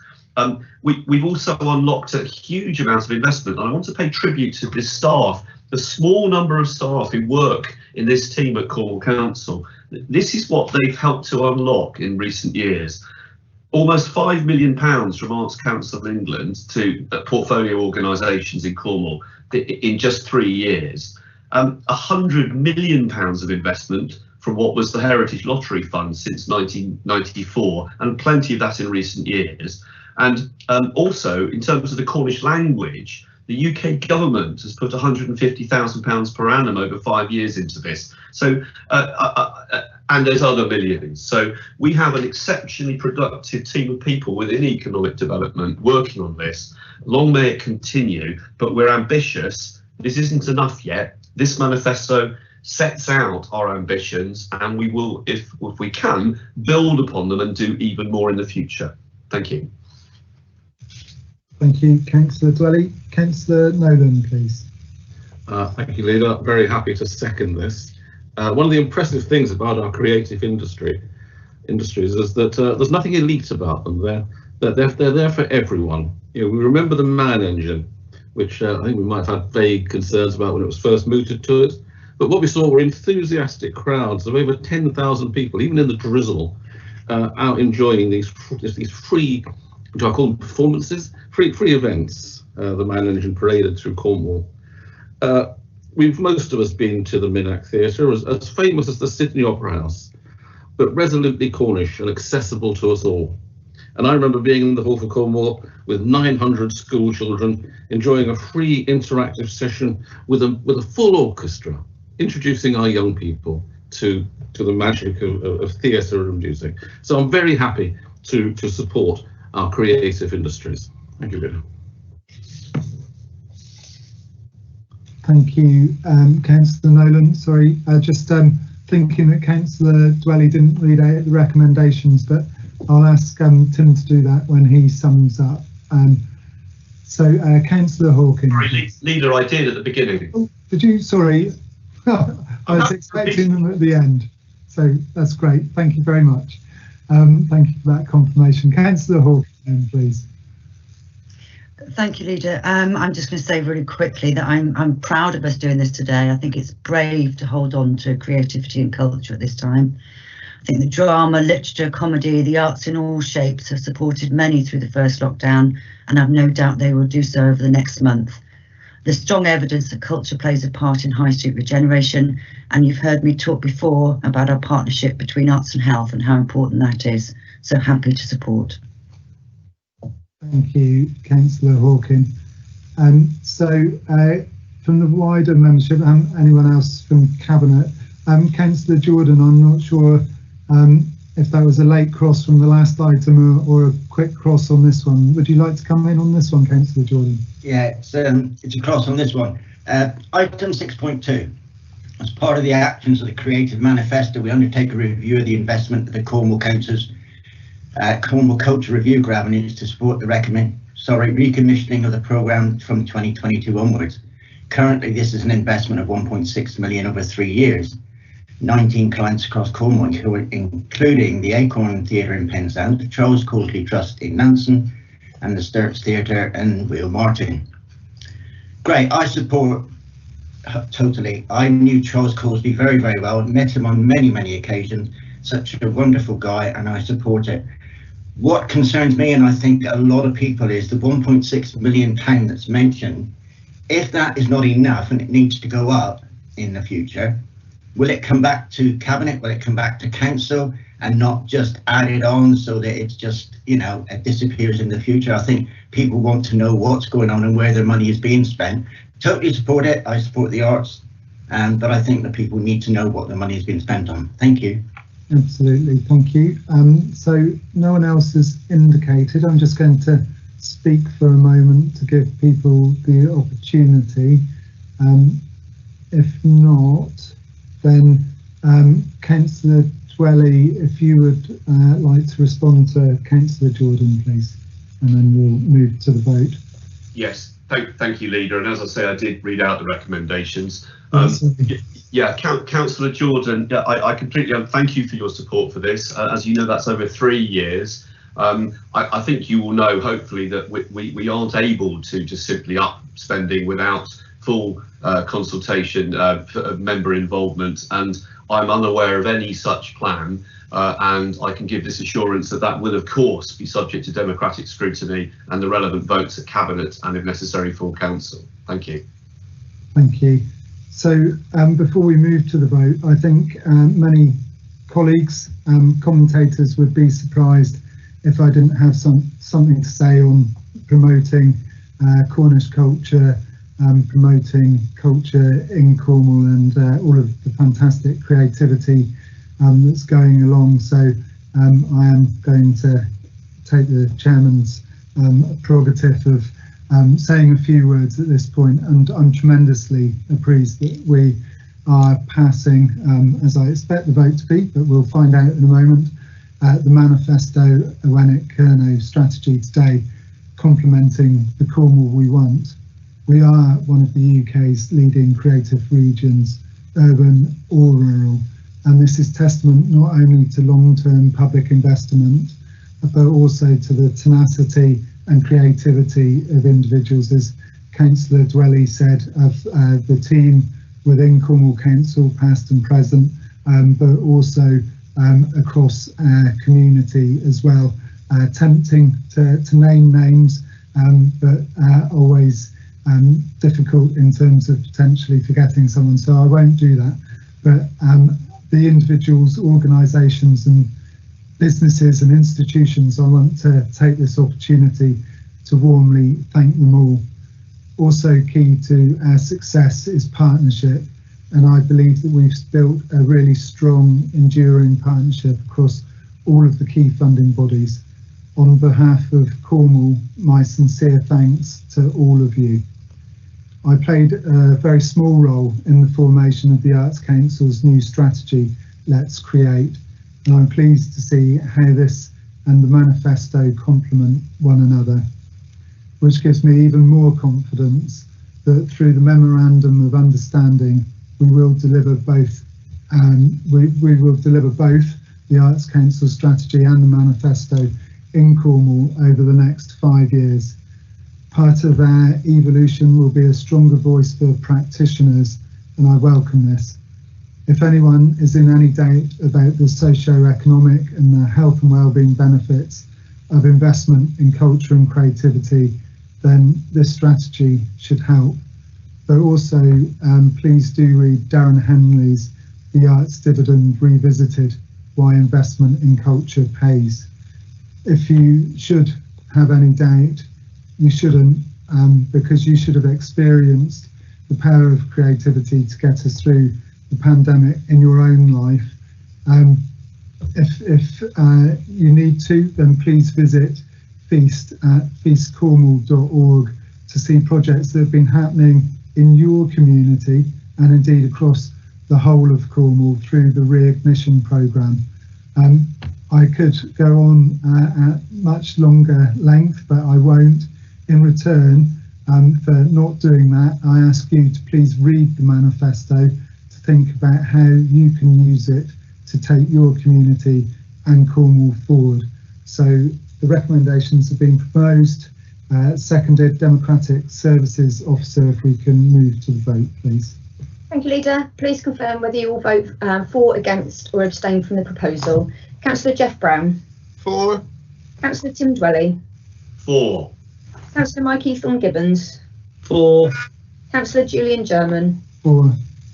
Councillor Edwina Hannaford. For. Councillor Sally Hawken. For. Councillor Andrew Mitchell. For. Councillor Rob Nolan. For. Councillor Adam Painter. For. And Councillor Rob Rochell. For.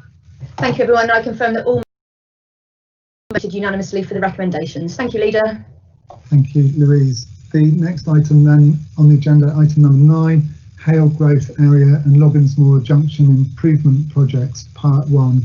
So just to highlight to colleagues that we will be going into Part 2 later on in the agenda for the next 3 items, and obviously the confidential material needs to be dealt with in the Part 2 section and not in this section.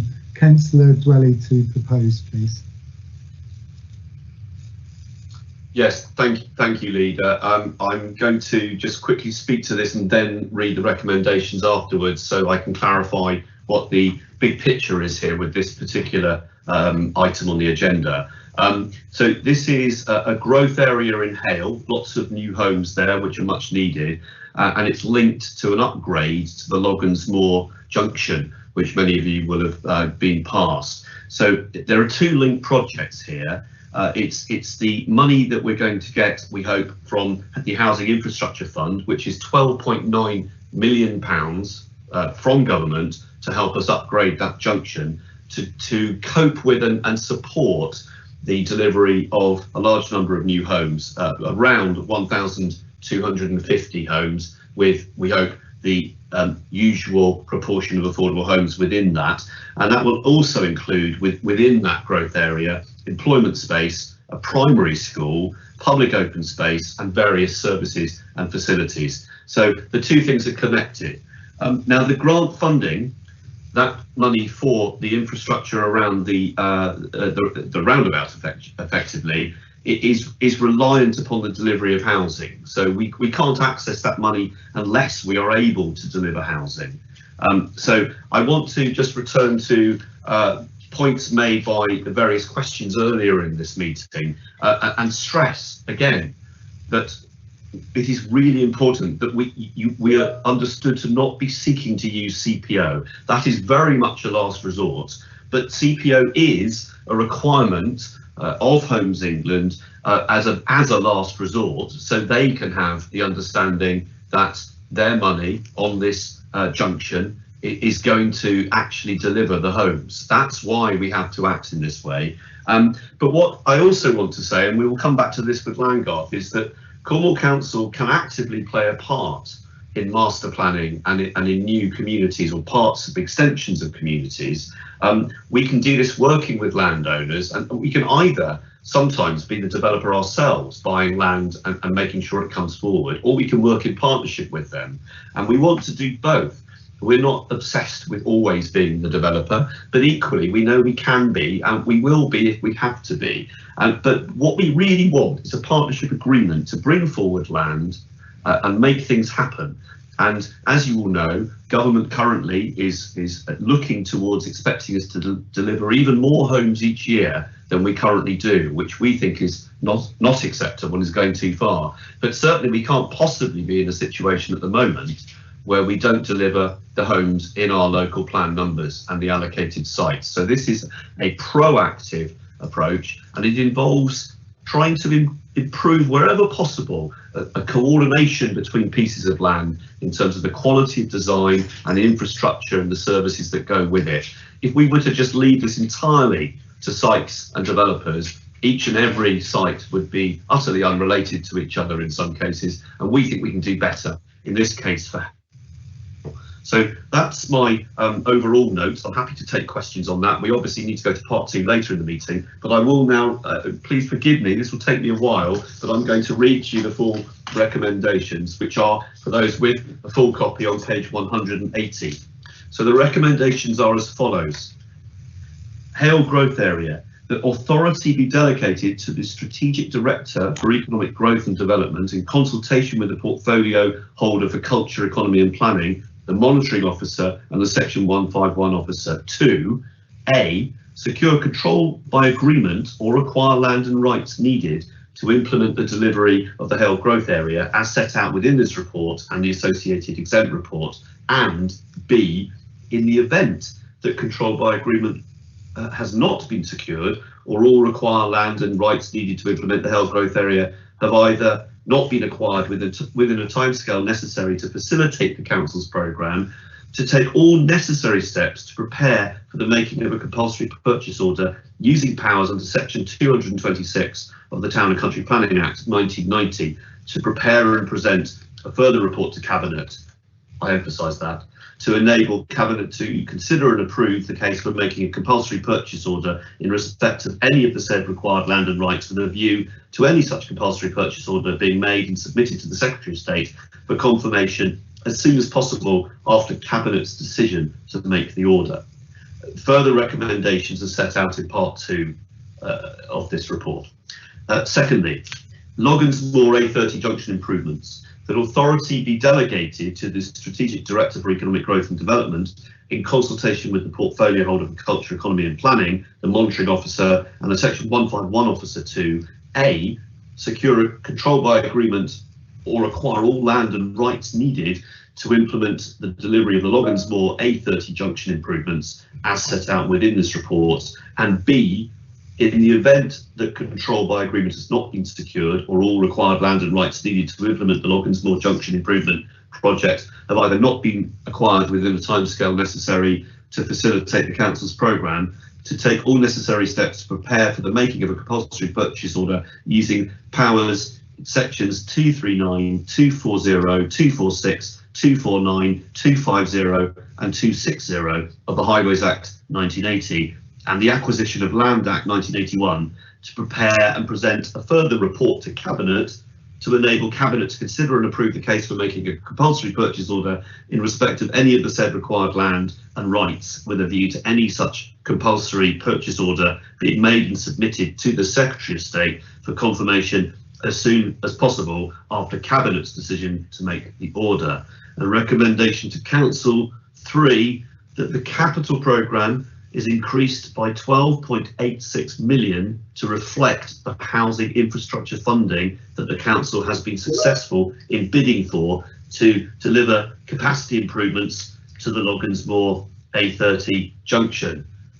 Those are the recommendations. I'm sorry to say the Langgarth ones are even longer, but they are the ones set out, as I say, on page 180 and 181, and I recommend this to Cabinet. Thank you. Thank you, Councillor Dwelly. I certainly won't forget that you've put those forward this time. Councillor Mitchell, please. Thank you, Leader. Cornwall Local Plan has targeted the delivery of 1,600 homes in Hale by 2030, and we are currently behind where we should be if we are to achieve this target. Along with schemes such as Hale Harbour, the Hale Growth Area represents an important project in the delivery of our local plan. As well as delivering approximately 1,250 homes over the next 10 to 15 year period, the Hale Growth Area will provide in the region of 375 affordable homes for local people, which is really important for the council to support. Intervention by the council in schemes such as this will not only help to accelerate in housing delivery, but will also enable us to support a holistic approach to the strategic growth of our towns. The Hale Growth Area represents a significant expansion of the town, so it is important that we get it right by ensuring it is delivered to a high quality and provides the infrastructure required to make it sustainable. I second the recommendations. Thank you, Councillor Mitchell. Deputy Leader, you've indicated if you'd like to come in next, please. Thank you, Leader. Just really a couple of questions and comments on this item. Yesterday, during the full council meeting, I did have a telephone call from one of the landowners of the site just to chat through some of his concerns about this item.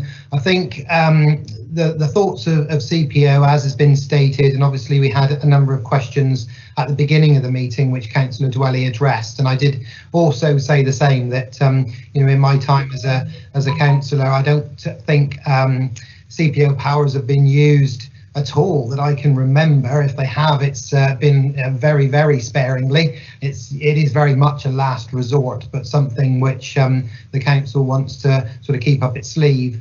I think it did tell the landowners that, but I think only very recently, and I think perhaps that frightened them a bit.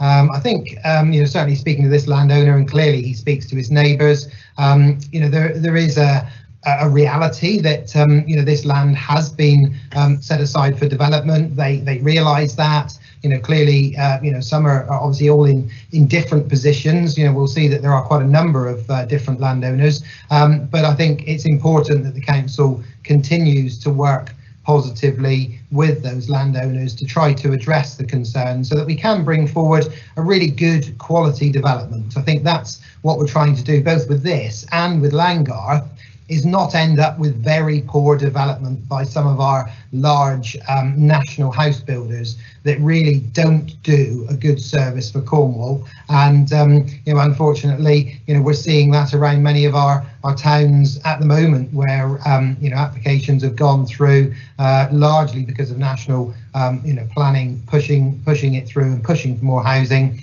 and not getting the quality right. So I do hope that with the master plan and with the work going on, you know, we can ensure that going forward we can, you know, do the best possible job at providing really good quality homes, as well as good workspace and work opportunities, you know, for people around Hale. Thank you very much. Thank you. And Councillor Brown, this also comes across your portfolio. Councillor Brown, speak. Thank you, Leader. Purely from a transport perspective, I'm delighted to see that we've got the funding to do work on Logansmoor roundabout. It's long been a traffic bottleneck, particularly for westbound traffic, and with the work now being started between Carling Cross and Chiverton by Highways England on dualling that section, that bottleneck can only get worse. So I'm really pleased that we'll have the opportunity to begin to address the situation at Logansmoor and hopefully ease the traffic situations in the west of the county. Thank you. And Councillor Dwelly and maybe Mitchell, before I move to the wider membership, if you'd like to respond to Councillor Painter's comments. Yeah, if I could come in first, just to possibly save Councillor Dwelly having to say it for about the 10th time this morning. Compulsory purchase is most definitely the very last resort, mainly because it's the right thing to do. It takes years, it costs money, and it makes everybody feel unsettled because it's an unsecure way forward. So our officers are, at least from our side, determined to do deals and move forward progressively with landowners and not do the compulsory purchase route. But as Councillor Dwelly stated earlier this morning, we also, to show willing to Homes England, we need to say that it is in our arsenal, and as that last resort it would be used, because we are making a commitment to Homes England as well as to the people of Hale and Cornwall that this housing development will happen. So that's the reason it's there. I'm more than happy to meet, unfortunately it will have to be over the internet, with landowners. I'm sure Councillor Dwelly would too, with officers, to reassure them. But Councillor Painter was absolutely right in all that he said. We want to move forward together. We want to make sure it's the right development, and we want to make sure it's of a really high standard. So hopefully that offer's there, certainly from me. I'm sure it is from Tim too. You know, if landowners are that concerned, we really want to try and put to bed their concerns over compulsory purchase. Thank you. Councillor Dwelly, did you want to comment before we go to the wider membership? Just to agree completely with Councillor Mitchell and stress again that it isn't our intention to do that, and we would much prefer not to. This is about quality of homes in Cornwall, and of course we hope that the landowners will see that with us helping, we hope we can actually increase the value of what they're doing as well. So let's work together, and I completely understand what Councillor Painter has said, and I completely agree totally with Andrew Mitchell, and I'm very happy to help with the process. Thank you. Thank you. So we've got indications from Councillor Taylor, Harris and Rushworth, so take those three. Councillor Taylor first, please. Thank you, Chair. My first question is to Councillor Dwelly. I am very heartened to hear that, like listening to the Cornwall We Want, you are listening to the residents and to the landowners with fairness and equity. And I think your statement's been borne out on page 187, 2.9, which obviously gives absolute confidence to this process, that there has been,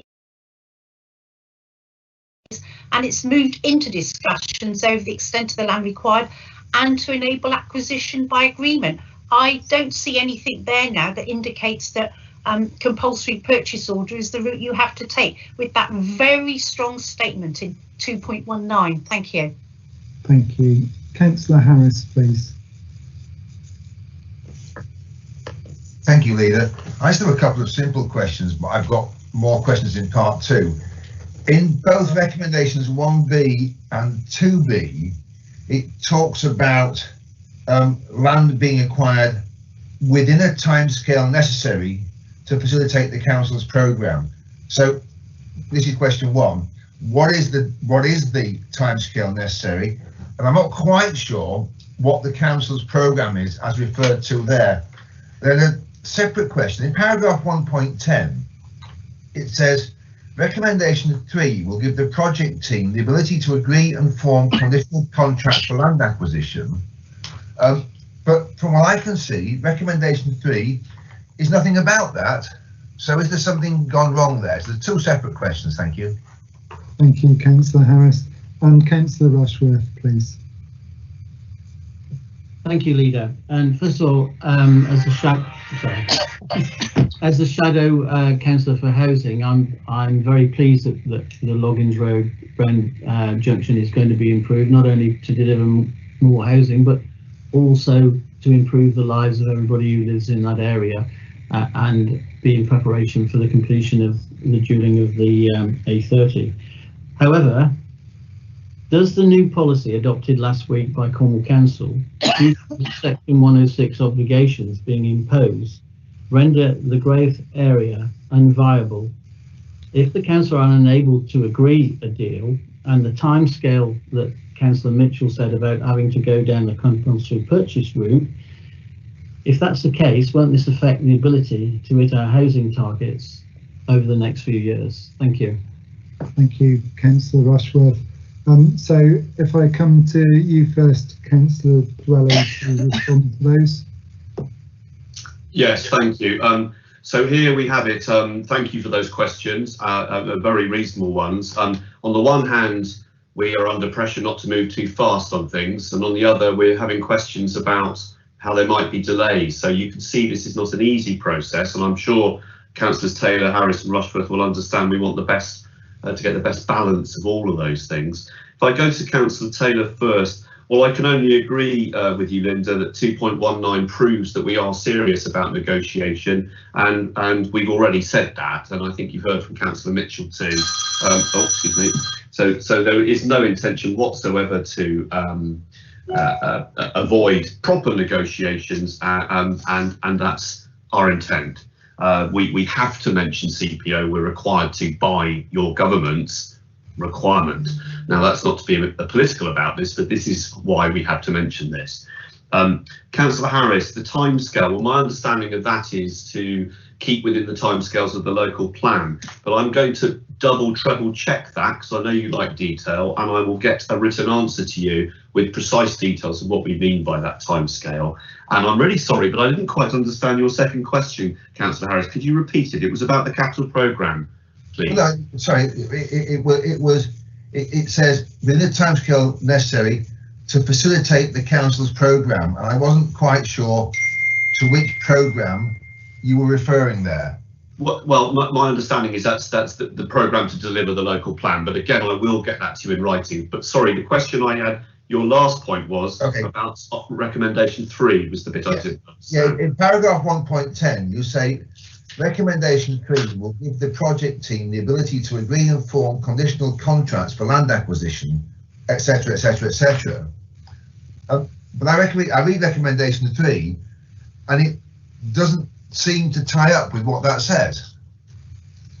Well, recommendation 3 is all about the capital programme, including the money from government we will get should we get this through, which is all about the roundabout changes. So that's what that recommendation is about. Does that not clarify that? In a word, no. But I guess if the office, I can. Sorry, it's not my intention to avoid an answer here. But please, can you email me, and I will get you a very precise answer. But recommendation 3 is what we have to do with the capital programme in order to receive the money from government to pay for the works at the roundabout. I'm getting there slowly, Tim. Okay. Well, like I say, happy to keep going on this, but that's the best I can say at this point. And Councillor Rushworth on 106 policy, I don't think it makes this unviable at all. However, again, if we want to take this outside and beyond into more detail, if you'd like to please write to me with your specific reasons you think there may be an issue with a lack of viability, we will give you answers to each of your tangible points. Thank you very much. Thank you. So no one else has indicated. Just pausing for a moment to give people an opportunity. In which case the recommendations have been proposed and seconded. So Democratic Services Officer, if we can move to the vote, please. Thank you, Leader. I'll take the vote by roll call. Please confirm whether you vote for, against or abstain from the proposal. Councillor Jeff Brown. For. Councillor Tim Dwelly. For. Councillor Mike Eathorne-Gibbons. For. Councillor Julian German. For. Councillor Edwina Hannaford.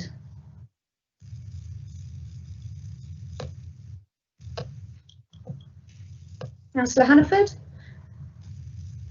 I'll come back to you. Sorry, no, I did say for. Oh, I couldn't hear you. Thank you for confirming. Thank you. Councillor Sally Hawken. For. Councillor Andrew Mitchell. For. Councillor Rob Nolan. For. Councillor Adam Painter. For. And Councillor Rob Rochell. For. Thank you, everyone. I can confirm that all members have voted unanimously for the recommendations. Thank you, Leader.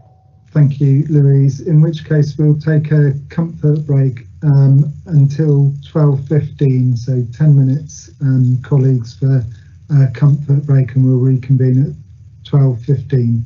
Thank you very much.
Meeting producer, can you confirm that we're still live and ready to restart the meeting?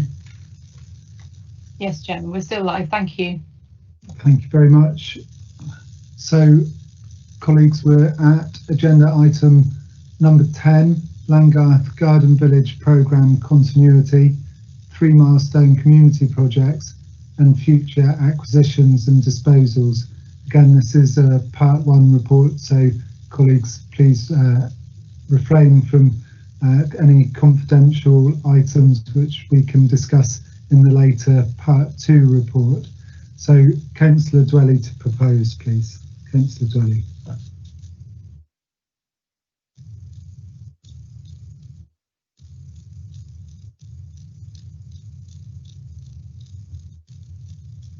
I'm hoping that I shouldn't have checked that Cabinet had come back, and it's just a pause while Councillor Dwelly is unmuting. The clocks are a bit slow in Penzance, Leader. Thank you very much. Councillor Dwelly, welcome. Sorry. No, not at all, not at all. We're ready for your introduction on agenda item number 10, Langgarth Village. Thank you. Yeah, thank you very much. So if I will be reading out very long recommendations, and please bear with me, but it's important that we read them out on this webcast. Again, stressing to members that we are, of course, going into part 2 later if you want to ask questions. So please be mindful of that, as I'm sure you will be. So the big picture here is that this area, which has been discussed for many years, was going to be a hodgepodge of different pieces of development by different house builders, some of better or worse quality than each other, depending on one's opinion. And it became apparent over a number of years that, again, as we mentioned earlier with Hale, that a coordinated approach was best for the people of Cornwall, best for the quality of homes being delivered. And we have become more actively involved here in terms of land acquisition and working with partners to try to create a really special community, a garden village, which is not something we've done in Cornwall. Many people will be aware of the garden city movement of places like Welwyn and developments in the past, such as Bourneville and Cadbury and so on and so forth. This has a great noble tradition of a new community being developed in a way that does things a bit differently. Now, overall, council funding has been used here to acquire land and create a master plan, and the work by officers has been astonishing and very, very detailed.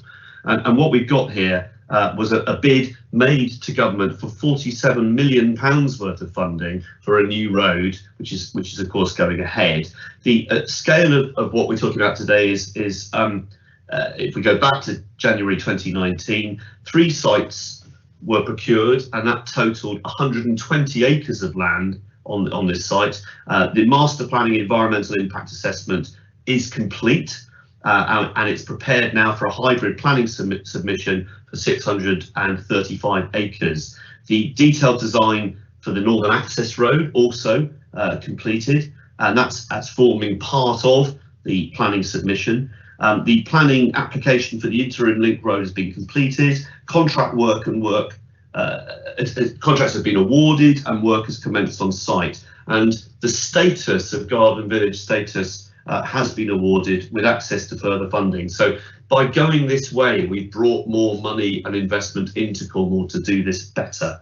Now, the communications with local people and stakeholders has been ongoing, and there is now a website up and various engagement with themed groups. There's been a primary school feasibility study completed, and as you may be aware, we have some issues, positive approaches to electricity supply and low carbon interventions to help people travel in a low carbon way.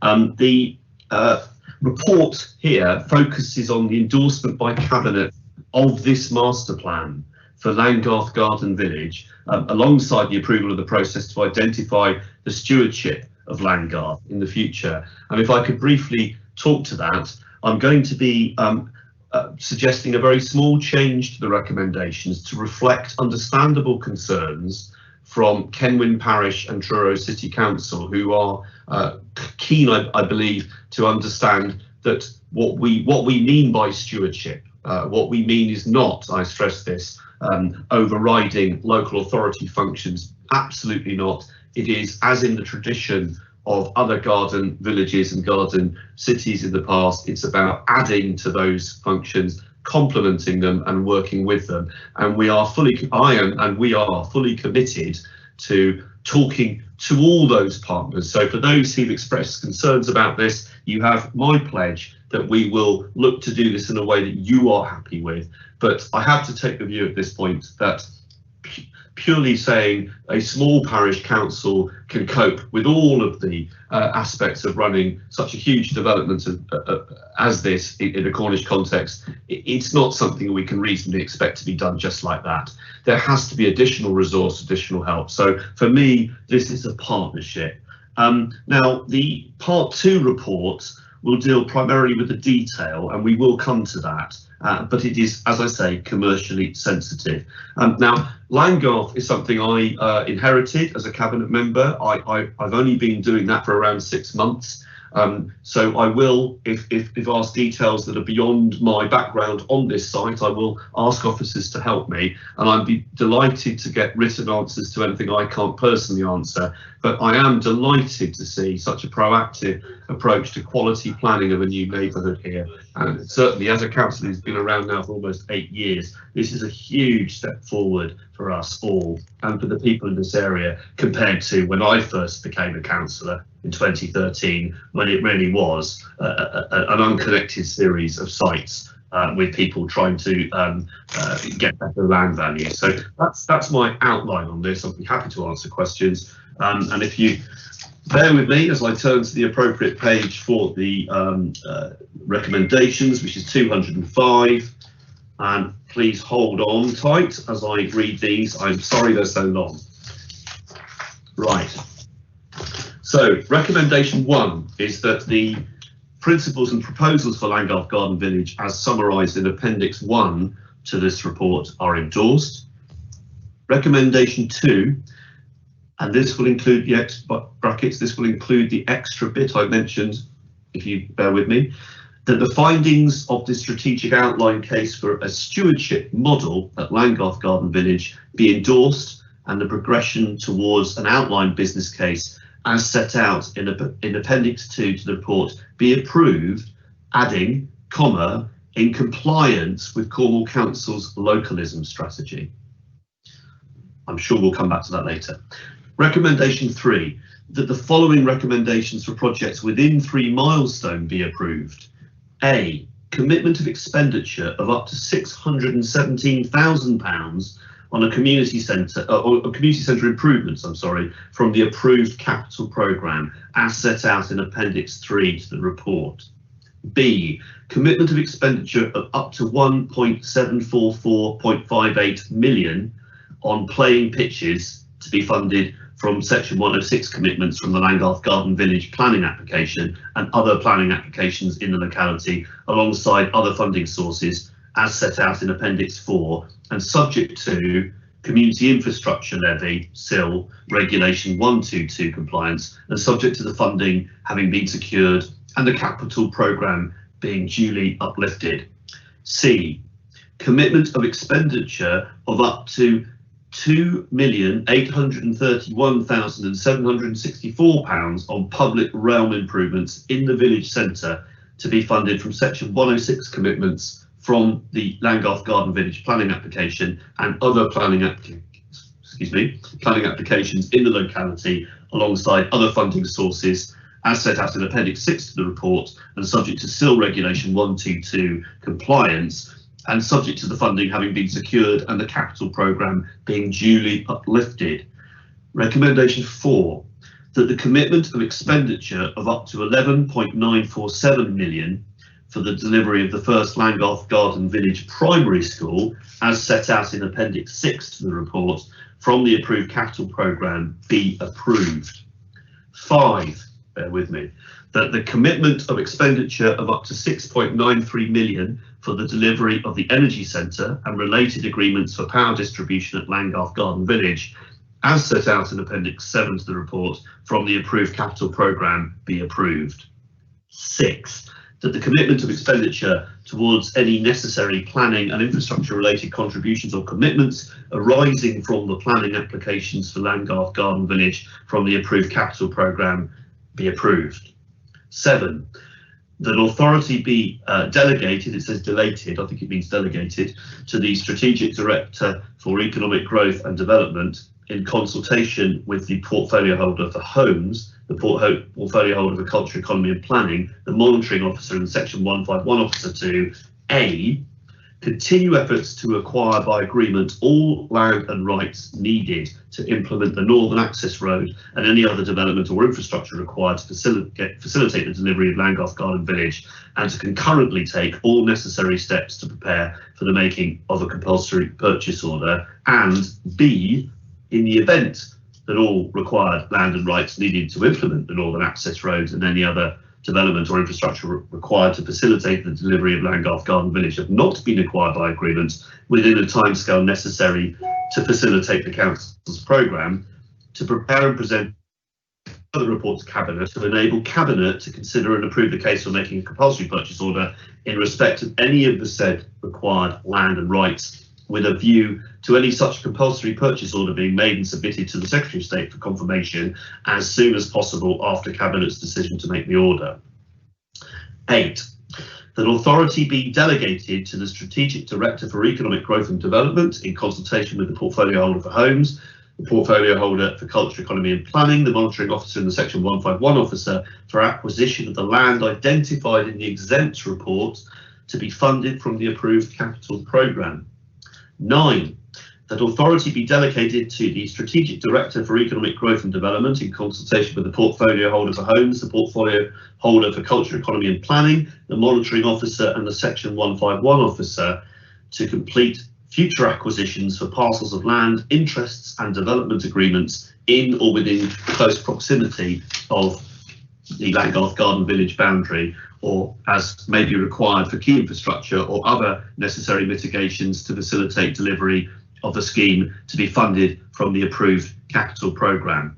I think we can take a comfort break there. No, I'm only joking. Number 10, recommendation 10, that authority be delegated to the Strategic Director for Economic Growth and Development in consultation with the portfolio holder for homes, the portfolio holder for culture, economy and planning, the monitoring officer and the section 151 officer to complete disposals of land, including leases or licenses and other interests in pursuance of the agreed strategic objectives for the programme as set out in this report.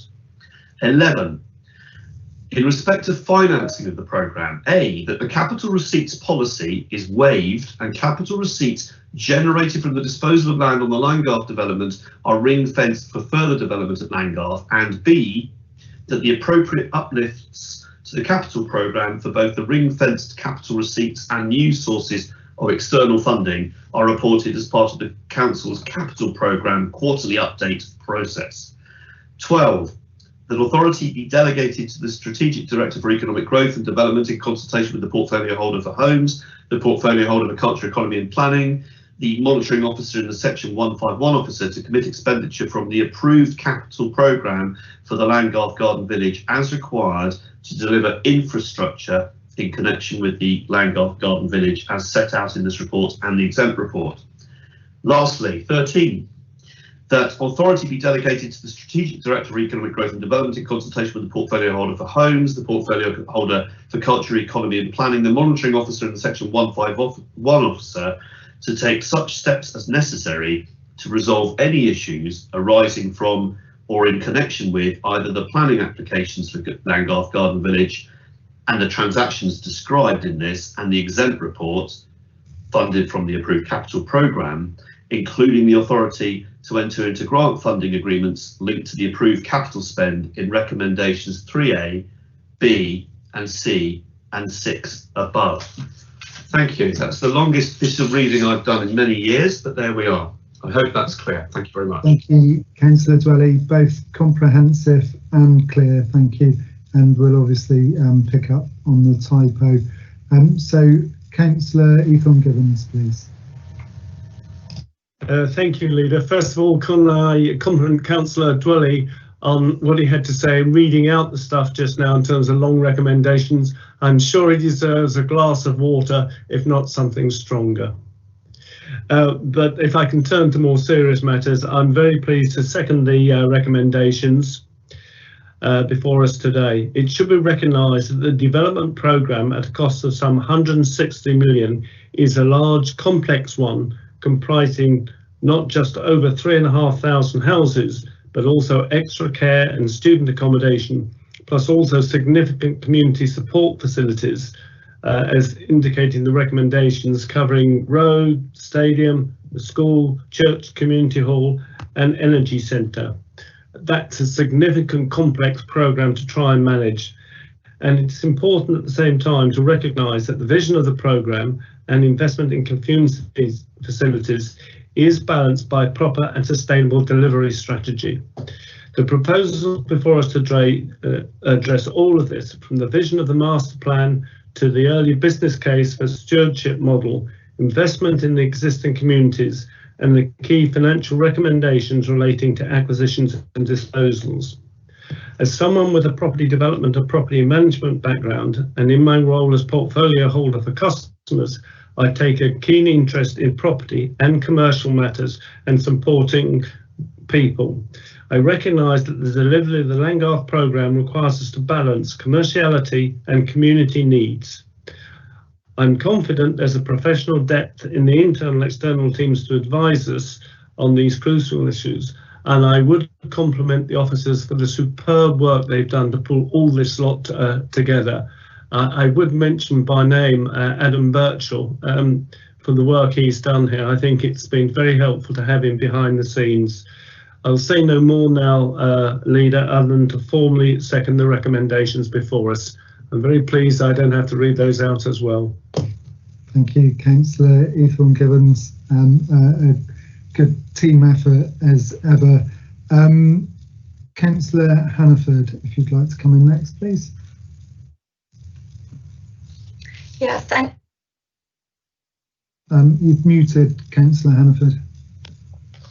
Yeah, we can hear you now. All right, sorry about that. I would like to speak in particular support of the energy centre element as outlined in recommendation 5, which I think will go to help meet our zero carbon ambitions. So creating a new type of energy centre at Langgarth Garden Village will play a key role in delivering Cornwall Council's ambitious climate change strategy and provide low-cost green power for residents. This is a first in the UK to have its own renewable energy power energy centre on site as part of the project's developing energy strategy. This includes generating around 17,500 kilowatts of green energy a year at Langgarth, at the same time as helping to achieve our net zero carbon within 10 years. By ensuring a greater use of renewable energy created and used on site and increasing capacity to support the future of electric vehicles, the new energy centre will play a huge part in our ambitions.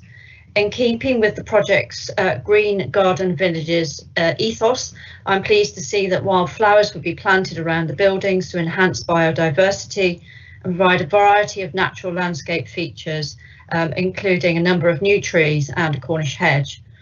I know that the project team are also investigating the possibility of providing solar panels on carports on the proposed park and ride extension and exploring the potential of district heating using geothermal energy as a renewable energy source. Together, these measures will deliver low carbon homes with low running costs for residents, as well as generating an income from the sale of surplus power back to the grid.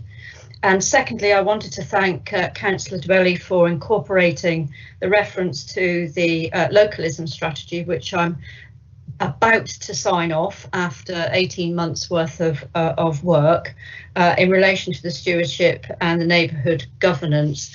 I think it's right to reference the localism strategy and the principles contained within it, which I believe are compatible with the design principles of the scheme, that any scheme should complement local communities. The localism strategy talks about the strong relationships with our town and parish councils and our communities, and that relationship should be based on trust. I think that amendment to add the reference to the localism strategy will strengthen this proposal and unlock the power of community. Thank you, Leader. Thank you very much.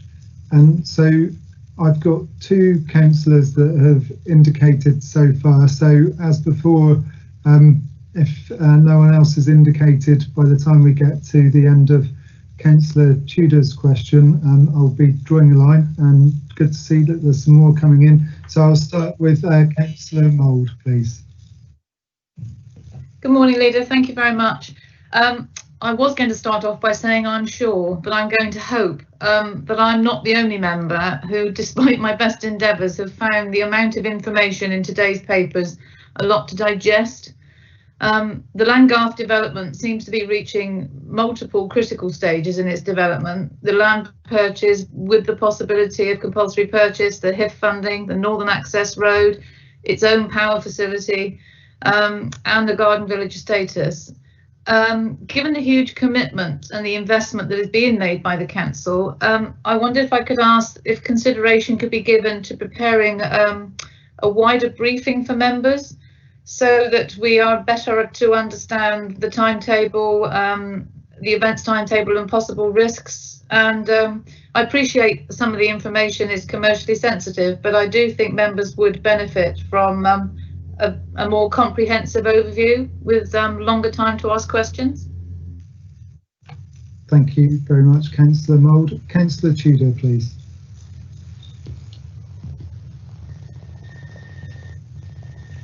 Hello.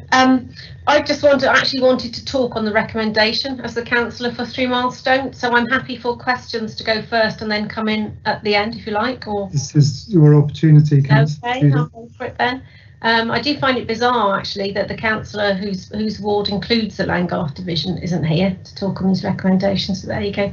So yeah, so throughout my 3.5-year journey with the Langgarth master plan, my primary concern has been the people in my division, Gloucester and 3 Milestone, and their needs, considering that a new town of 4,000 homes is going to be built just across the road. And the red line that defines Langgarth Garden Village in the master plan actually doesn't wrap around 3 Milestone, although I've consistently argued that it should. The planners have defined 3 Milestone as the 6th of one of 6 village centres throughout the development. The 6th centre, although logically it's not the 6th, it's the 1st. 3 Milestone School will be the first place that children of the families who live in the houses of the Garden Village will go to school. The 3 Milestone Community Centre, facility used by the family of the leader of our council who travels there from the Roseland. That will be the first place the new residents will come to attend all the classes and the community events held there. 3 Milestone Shops, its cafes, the hair salons, the play parks, will be the first facilities of those kind on offer to the new residents of Langgarth Garden Village, and 3 Milestones promised sports pitches will be the first where the first matches are played. I say that because no one's able to tell me what's happening with the stadium for Cornwall. And all these people will be using the super crossing across the A390 to pop across to 3 Milestone. So it's only right and fair that this council acts now to ensure that 3 Milestones are uplifted, enhanced and protected for the future. So naturally, I welcome recommendations 3A, B and C. I'd like to point out that we've only reached this point today where the funding for these projects is on the table because the community of 3 Milestone and Gloucester has rallied behind me in the campaigns and the surveys and the public consultations for the projects, and that they have, despite a checkered history with this council, previously failing to deliver on report recommendations, put their trust in this council to deliver these projects in parallel with the build on Langgarth. And who knows who of us are going to be around for the next sort of 20 years while that build out happens. But I would say, please, this council, do not let those people down. And just one last thing. This time last year, I asked the Cabinet to reconsider voting to approve more than £600,000 to the All Saints Church Lifehouse project because it had nothing to do with Langgarth, so was questionably included in the first round of capital funding for Langgarth. I said it was wrong for several reasons, and the rules state the council can't give taxpayers money to a faith project, but you, the Cabinet, unanimously voted it through regardless. So just to update members of the Cabinet, we're a year on and the church has not been able to draw down the money from the council because it's a faith project. So if that £600,000 odd is still up for grabs, I know somewhere where the money's needed and where it would be put to use immediately. Thank you, Cabinet. Thank you, Leader. Thank you, Councillor Tudor. Councillor Monk, we're using X in the box for future reference, but Councillor Monk, if you'd like to come in next, please. Thank you very much, Leader. My chat box facility is not working for some reason. I've tried coming in and out a couple of times and it's still doesn't seem to load up. But thank you for giving me an opportunity to speak. Just a couple of questions about this, the energy centre. I noticed that the battery storage facility, the containerised battery storage facility, is not yet being costed up and is not part of the actual overall scheme at the moment. So I'm very interested to have an update on why that's not happening or happened at the present and why we haven't got any costings for it. That'd be very interesting. Also, the plan to give each property 5 kilowatts of solar. So, I don't know if you've lost me or not. No, we can hear you. That's fine. The opportunity to give 5 kilowatts of solar power for each property, which is great. The problem is with that is that's 16 panels, which takes up quite a bit of a roof space. And looking at the design plans for most of the properties, it seems like there won't be adequate roof space to actually give the 5 kilowatts of power or needed for each of these homes to fulfil that particular promise as well. Overall as well, there's quite a lot of emphasis on solar PV. It's a shame that wind power, which produces far more renewable power, has not been included in this scheme. So I'm just wondering why that's not been looked into as well. And finally, the inclusion of solar panels for each individual property could cause problems for the owners of the properties, because I don't know if they've looked into who owns each individual roof or not. So a few questions about the actual substation itself and the power centre or the energy centre as you call it as well, because at the moment, without the battery storage and some of the other stuff that seems to be a bit tenacious at the moment, it seems to be a substation which would be there anyway in any sort of development. So just some clarity on those points, if that's okay. Thanks. Thank you very much. So Councillor Dwelly, if you'd like to respond to those first three. Yes, very much. Thank you, Leader. Councillor Mould on briefings. First of all, yes, you're absolutely right. We have in front of us an extremely comprehensive document, and it's a big project. And you're right that it's not easy to take it all in quickly. There've been lots of all-member briefings on this, as you know, but I'm absolutely happy to say yes, of course, we will go ahead with more of these, and please help us to come up with the questions that you want answered, and that's absolutely fine. That goes without saying. I just again like to pay tribute, as Councillor Ethel Gibbons did, to Adam Birchall, who's worked so much on this, and I know he will give you the answers you need, as will the rest of us. So yes to that. Councillor Tudor, yes, thank you. Well, the stadium aspect, I mean, all we can say is that this is a money issue. Unless we get the sufficient funding for the stadium from government, frankly, then it's not certain. But I still hope we will, and we remain committed to that project with money on the table, and we're doing all we can, and the LEP is also to work up the business case. One probable steer there is that we're looking towards Shared Prosperity Fund. We don't know how much that will be or when it will start, but we are expecting the stadium partners to look at that, and I'm sure we will want to also support that as a project for Cornwall. The 3 milestone facilities, I'm pleased you're pleased, and I'm pleased to have helped play my small part in getting that forward into this document. We do take the needs of residents of 3 milestone seriously, and I'll be delighted to work with you further on that, as will the officers involved. Councillor Monk, thank you for that. I know you have an interest in renewables and understand the sector well. The energy centre is really important. I'm not going to give you answers based on kilowatts of solar, etc., because I think you're going to need something more detailed, but you've asked your questions very clearly. and we will get you a full response to all of those. I hope that's okay. I was just going to raise one other thing. In my role, since doing this job, I've been very keen to promote the use of electric bikes and bike parking as a key factor in master planning generally, not just on our land but on others. And I'm delighted to know that at Landgarth this is all taken on board. When this project is finished, and it will be finished, and people will live in Landgarth, it will be a great place to use electric bikes, which will be a really quick way to get in and out of Truro without driving cars. Just a small point, but it's something I think across Cornwall we need to look at. I think that's it. Thank you very much, Leader. Thank you. And while we're on Truro, Councillor Nolan and then Harris and Desmond. Councillor Nolan next, please. Thank you, Leader. I have raised concerns over governance and stewardship as set out in the report, raised them with Mr Mason and Councillor Dwelly. I didn't quite catch what he said this morning in his response to it. It would have been quite handy to have that in writing, but I realise that he's been extremely busy this morning. And I appreciate that something new does need to be done. This is going to develop into an area with 8,000 people, and whilst that will take a while, the burden will fall on parish councillors and the neighbouring member, whoever that is, who's already got 5,000 to look after. So I appreciate that something does need doing, but I don't think Councillor Dwelly is right to say that Kenwyn and that or Truro couldn't help.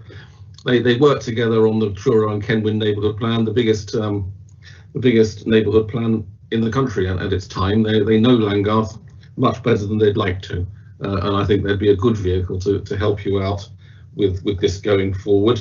But having not quite caught what you meant, if I could just have an assurance that you'll acknowledge the principles of the localism strategy and we'll take account of them going forward. Thank you, Yeah. Councillor Dwelly. Councillor Dwelly absolutely said that there was a place for Truro City Council and Kenwyn Parish Council to help and be partners, but he'll come back on that. Councillor Harris next, please. Thank you, Leader. Recommendation 9 talks about future acquisitions of property within the agreed capital programme. Is the effect of that officers will be able to go out and, for instance, spend over £1 million without coming back to Cabinet or Council as appropriate because it's already been approved? I was going to ask a question about the stadium. I think I still am. It's clear to me in answer I've had to email questions that recommendation 10 in relation to disposals of land would permit the transfer of the stadium land to something. What nobody's been able to answer me is how that might be done and whether any proposed transfer of the stadium land or indeed further grant to them from shared prosperity fund or whatever, where that would be reviewed, scrutinised, take your pick on the language, by members. Which is still a great concern. Thank you. Thank you. Councillor Desmond, please. Thank you, Leader. First of all, congratulations, Councillor Dwelly, on the way in which you've put together your representations on this particular agenda item. And I appreciate the clarity with what you had to say in many areas.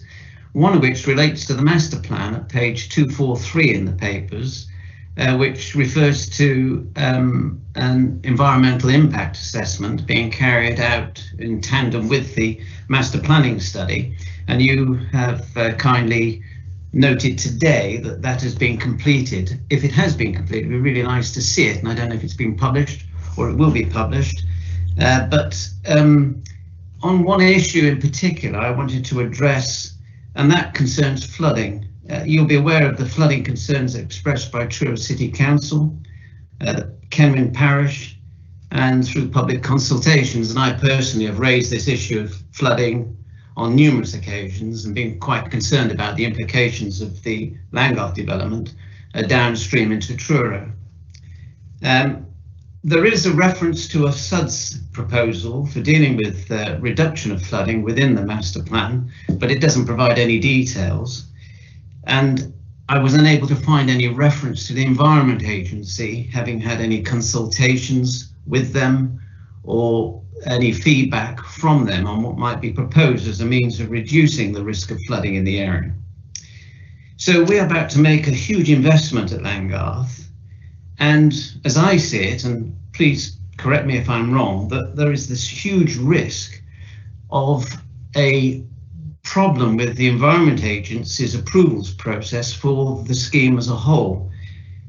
It's going to be vital to have their support if we're going to make this project work. And that leads me therefore to three key questions, if I may. What consultations have been held with the Environment Agency? And if they are reaching a point of conclusion as to whether you're going to get support or not, will that be known to us within the next year, 2 years, or 5 years? What time scale for us having a rubber stamp of approval from the Environment Agency? Secondly, and this is linked through to paragraph 9 in the recommendations, that the strategic director can effectively spend whatever he likes to deal with issues of facilitating infrastructure. And if that extends to dealing with any flooding issues, are we going to find that the council is going to be asked to fund further flooding mitigation measures downstream from the development and around Truro as part of a package of approvals with the Environment Agency, or is there some sort of link contractually with the current landowners over this risk being borne by them?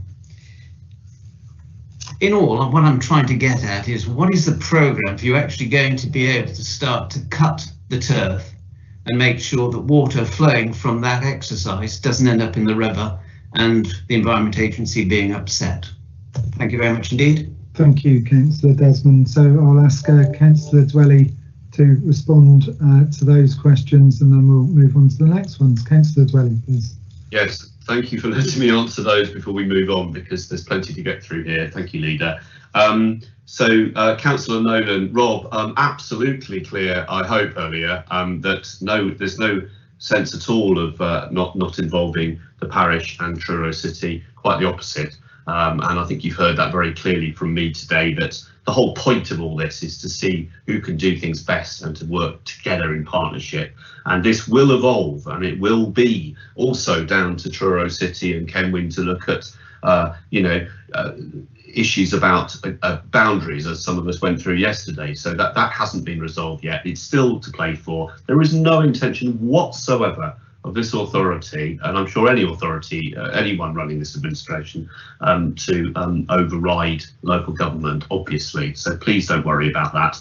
I would quickly like to refer you to, because Councillor Hannaford didn't read out to you, and I won't do the whole thing of what the localism strategy is about, but in my opinion, it's entirely consistent with what we're talking about at a garden village. And I did refer, if you remember, to how these things have been done elsewhere in the past. It includes things like giving more control over assets to parishes and local communities, giving communities more influence and involvement in decisions that affect them, working with and supporting communities who are using their powers to take action, and supporting our communities to be self-sufficient and resilient. Now, I've put in the recommendations that very strategy, which Edwina has been working up and is about to go live, and I hope that will help answer the substantive point on governance. It is clear that we are committed to that. Councillor Harris, buying land, yes, of course, that's subject to all the usual democratic scrutinies. I know you are keen to pore over all these details often, and there's nothing wrong with that, but we can't squirrel away activity like that from you or anyone else. It has to be open and transparent, of course. The stadium issue you asked about, I will again stress that the hold up there and the lack of clarity is largely to do with government funding not yet being available, and this is some years after we've asked for that. So perhaps you could, my friends in the Conservative group, do some work to help us get that money into Cornwall. That would be fantastic, and we welcome your activity on that front. But the stadium will be a partnership. It won't be just the Pirates by any means, as you will know, I'm sure. The partnership includes, for example, Truro and Penwith College, Delegation includes cabinet members. I've just been asked to mention to you, so there's some clarity here straight away. Acquisition it is a function of budget negotiations, obviously. But again, if I haven't answered that sufficiently, please send me a note, David, and we'll get you the answers there. Councillor Desmond, right, you've raised a number of issues. I would say that the Environment Agency, of course, has been consulted. There's no way we're going to go into this level of work on this project thinking that it's all going to be thrown out for flood risk. However, as you know, the Environment Agency is a key consultee in planning applications. That will be for the next administration, and all of that will be properly assessed at that point. But I am going to ask officers who can listen to what you've said already and asked about to give you more specific information on that. There was a technical briefing at Strategic Planning on this, and it may be worth you having a look at that, because I think that will answer many of your questions. But if you want to come back, we'll be delighted to give you further answers. What have I got here? Environmental impact assessment. Yes, that is available. We can get you a copy. But we take your point about flooding, downstream, SUDS, etc. And that will all be part of that. I think I've covered that. Lastly, you asked about who would fund any mitigation. Again, subject to all the usual scrutiny matters. We don't know if that's necessary at this point. We will, of course, come to that in the right way at the right time if that becomes an issue. I'm not predicting it will be, but you're right to raise it. Thank you. Thank you. And so I've got Councillors McLennan and Taylor next. So if there's anyone else who wants to come in, now's your time to get the X in the chat box. Councillor McLennan, please. Thank you, Leader. Councillor Dwelly, you're earning your money this morning, which is good. My question's a bit, if you like, offbeat. I can never get my head round number of houses being built. But you did say to me, Mike, one day, we need the open market houses to provide social housing. I looked all that up, and obviously you're right, because you're a bit of a planning consultant yourself in the past, I believe, so you know your stuff there. It's very difficult for me living and working in the Clay area, and I would welcome, perhaps you want to spend some time with me trying to pacify residents who say Truro, Camborne, Nell Penzance are getting the world. Nothing happens for me.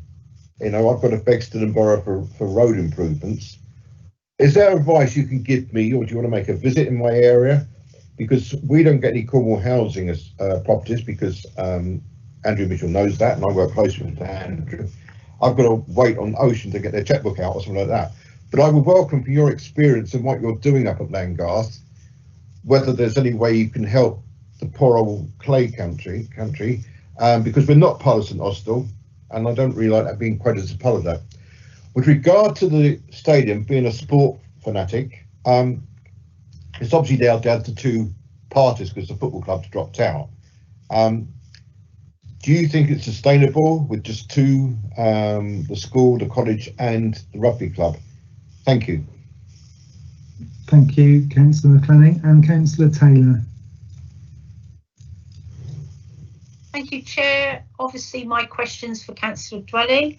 Councillor Dwelly, in relation to the stadium, which has just been mentioned, when we voted at full council, there was a series of domino effects that needed to take place. I'm not expecting you to answer now, and I will be happy to have a reply. But there were specified partners mentioned within that decision that we took at Cornwall Council. So I'm going to ask you, are those conditions still going to be met? And the statement you made about funding not available from government, is it funding not available or funding that's not going to be released because there are specific Treasury rules in relation to the stadium? Thank you. I think that might have been Councillor McLennan, but there was a little bit of background, but we heard you, Councillor Taylor. Thank you. So I've no one else indicated, so Councillor Dwelly, if you'd like to respond to those, and we've had it proposed and seconded, so we'll then move to the vote. Councillor Dwelly, please. Thank you again, Leader, and thank you, colleagues, for those questions. Councillor McLennan, I would visit your area, but I might be mistaken to be Councillor McLennan. So, no, I'm only joking. In terms of the number... Bad thing. We've got to have some laughs this morning. If you see on page 209, you will see the total number of homes here. We're talking 3,500 homes. And a decent Cornish proportion of affordable. We're talking 200 extra care units and 50 or so student purpose-built accommodation units to relieve pressure on family homes. Now that's obviously a significant amount of housing, and you know, so this is not the kind of site that you can expect to be replicated all across Cornwall by any means. But I would say to you, in terms of your area, of course, you have Westcar Clays, which we're coming to later, and if you like, the Eco Town project, and we are looking here to do a garden village in your area. So I'm hoping you will be already aware of that, and will be pleased to know that something of some scale with decent environmental aspects, you know, high quality design and all those things we're trying to do here, hopefully learning lessons from here as well. So I think that's answered that one. I was only joking about visits and stuff. Right now I don't think I'm allowed to easily visit everywhere, but in terms of your wider question, which I completely agree with, which is for people in parts of Cornwall wondering why we only talk about certain areas. Well, I'm hugely committed to changing that, and I regret that I'm only talking this morning largely about Langard, although we did manage to do Hale. But my intention, wearing the hat of someone delivering town centre vitality, etc., and looking at rural vitality now with working with an inquiry, is for us, Cornwall Council, to get out and help towns and villages across Cornwall, for us supporting them with what you out there want to do, and we put money on the table, and I'm personally dedicated to that, and I championed exactly that. And I'm sure that come future funds, and we hope we are going to get some shared prosperity funding, and we have our own investment programme, that we will be focusing particularly on town centres, but also on vibrant villages. So I don't think it can be perceived any other way than that this council, this administration, is absolutely committed to doing lots of things across Cornwall, not only one or two key sites, and I fully appreciate your point raising that. Councillor Taylor, yes, thank you for that. Stadium questions, I'm happy to get you written answers, but I'd like to just stress two things. First of all, there is no way, rightly in my opinion, that government will fund the stadium for just one user. That isn't going to happen. There is a community interest company being set up. The partners, as I've already mentioned, include the college, and the amount of use of such a stadium by the single-bodied pirates would be way less than half of the use. There would be plenty of community health and well-being and sport use of such a stadium. So that's really important. In terms of the blockage, I'm not going to sit here and say it's all the government's fault. The costs of doing this stadium have risen. The ability to raise funds has been scuppered, or at least made more difficult by COVID, as you can imagine.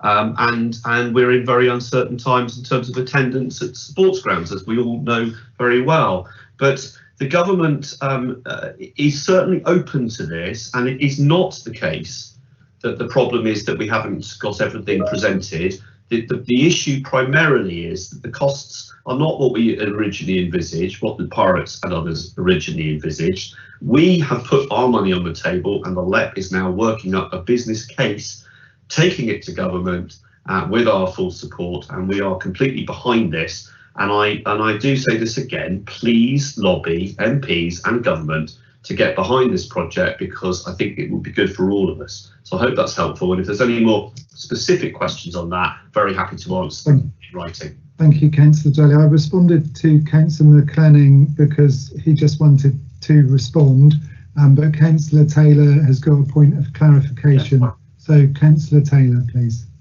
Thank you, Chair. Councillor Dwelly, my clarification was specifically on my question. I asked that the decision at full council was made on a certain number of domino effects. And I'm asking that those decisions are going to be adhered to, and if there's going to be any difference to that council decision, will you come back and advise us, please? The answer is yes. Without revisiting the domino and every part of the domino set, I don't think we've changed our line. We've only become even more supportive of this, for example, offering to transfer the land. But again, if there's a specific point in that earlier agreement and decision, Linda, that you want us to look at, I'd be very happy to do so. Well, for clarification then, it's the partnership arrangement that it was voted on. Thank you. Yeah, again, I think we're going to have to send you the update, and I'll get officers to do this on what that partnership looks like now. I don't believe it has substantially changed, if that's helpful. It is a partnership, and I'm not aware, you might be, and I'm certainly not aware of any huge change there, but we'll get you the absolute detail and be happy to share that with all members. Thank you. Okay, colleagues, so we're going to move to the vote now. Democratic Services Officer, if you could take the vote, please. Thank you, Leader. I'll take the vote by roll call. Please confirm whether you vote for, against, or abstain from the proposal. Councillor Jeff Brown. For. Councillor Tim Dwelly. For. Councillor Mikey Thorne-Gibbons. For. Councillor Julian German. For. Councillor Edwina Hannaford. For. Councillor Sally Hawken. For. Councillor Andrew Mitchell. For.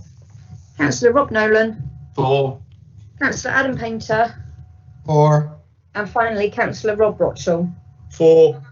Thank you, everyone. I can confirm that all members have voted unanimously for the recommendations. Thank you, Leader. Thank you, colleagues. Good discussion. The next item, agenda item number 11, acquisition of 130 homes to support the HRA programme, part 1. So Councillor Mitchell this time, a change of voice. Councillor Mitchell. Sorry, just getting there, Leader. Yes, thank you. Change of voice. There we go. From West Cornwall, still though. In 2017, this cabinet set out its priorities for growth, and from a housing perspective, I'm pleased to be able to recommend a further scheme that will not only build on the success we have had over the last 3.5 years, but crucially also provide a continuous flow of new social housing delivery for the forthcoming 4 years. To date, we have now delivered directly and in partnership 926 homes towards our 1,000 homes target, and expect the 1,000th home to be completed in the next few months. In committing to the delivery of this programme of housing delivery throughout Cornwall, we have helped support local businesses and raised the bar in terms of the quality of new housing that is being built here in Cornwall. Good quality design, as well as enhanced safety features such as fire suppression systems, along with non-gas space and water heating, has been rolled out throughout the programme. This has become the standard for our current and future projects. The wider development that this scheme is part of is of great strategic importance to Cornwall. Over its lifetime, in excess of 1,500 high quality homes, along with other key local infrastructure, will be provided. This is a key project in delivering the aspirations for growth in Cornwall, and the council's involvement in unlocking this site is considered a great positive. The scheme will provide new affordable homes specifically for those in need, helping to meet the Cabinet's Homes for Cornwall priority. The enhanced environmental measures included in the schemes and the provision of jobs, both in the construction phase and the new local facilities thereafter, contribute to our green and prosperous commitment. Unlocking the site to allow delivery of walking, cycling, and leisure facilities addresses our healthy Cornwall priority. The new road and public transport links, along with strong broadband connections, meet our connecting Cornwall priority. And the funding levered into the scheme, both internally and externally, for the benefit of local households that need affordable housing, helps meet our commitments to being a democratic Cornwall. And I hope Councillor McLennan will accept that we are doing something in the Clay area with this project. The proposal will provide 130 households with good quality, affordable homes in one of the areas of Cornwall that needs it the most. If this acquisition is approved, a range of tenures will be provided on the site over time, including affordable homes for rent and shared ownership by the council, along with open market tenures by the developer. Other homes will be environmentally sustainable, affordable to live in, helping to reduce burdens around fuel poverty. It will also help support a key new community where everyone can live well and safely together. Officers have undertaken extensive due diligence in arriving at the proposal presented here today. I am confident that the investment into schemes such as this will to provide significant levels of additional affordable housing is the right thing for us to be doing for the people of Cornwall, particularly in being able to work with a local partner to achieve this goal. As such, I wholeheartedly support this acquisition. I'll now move to the papers. Thankfully, nowhere near as long as Councillor Dwelly's, but I'll read out, sorry, I think I've just moved the computer. I'll read out the recommendation starting on page 523. 1.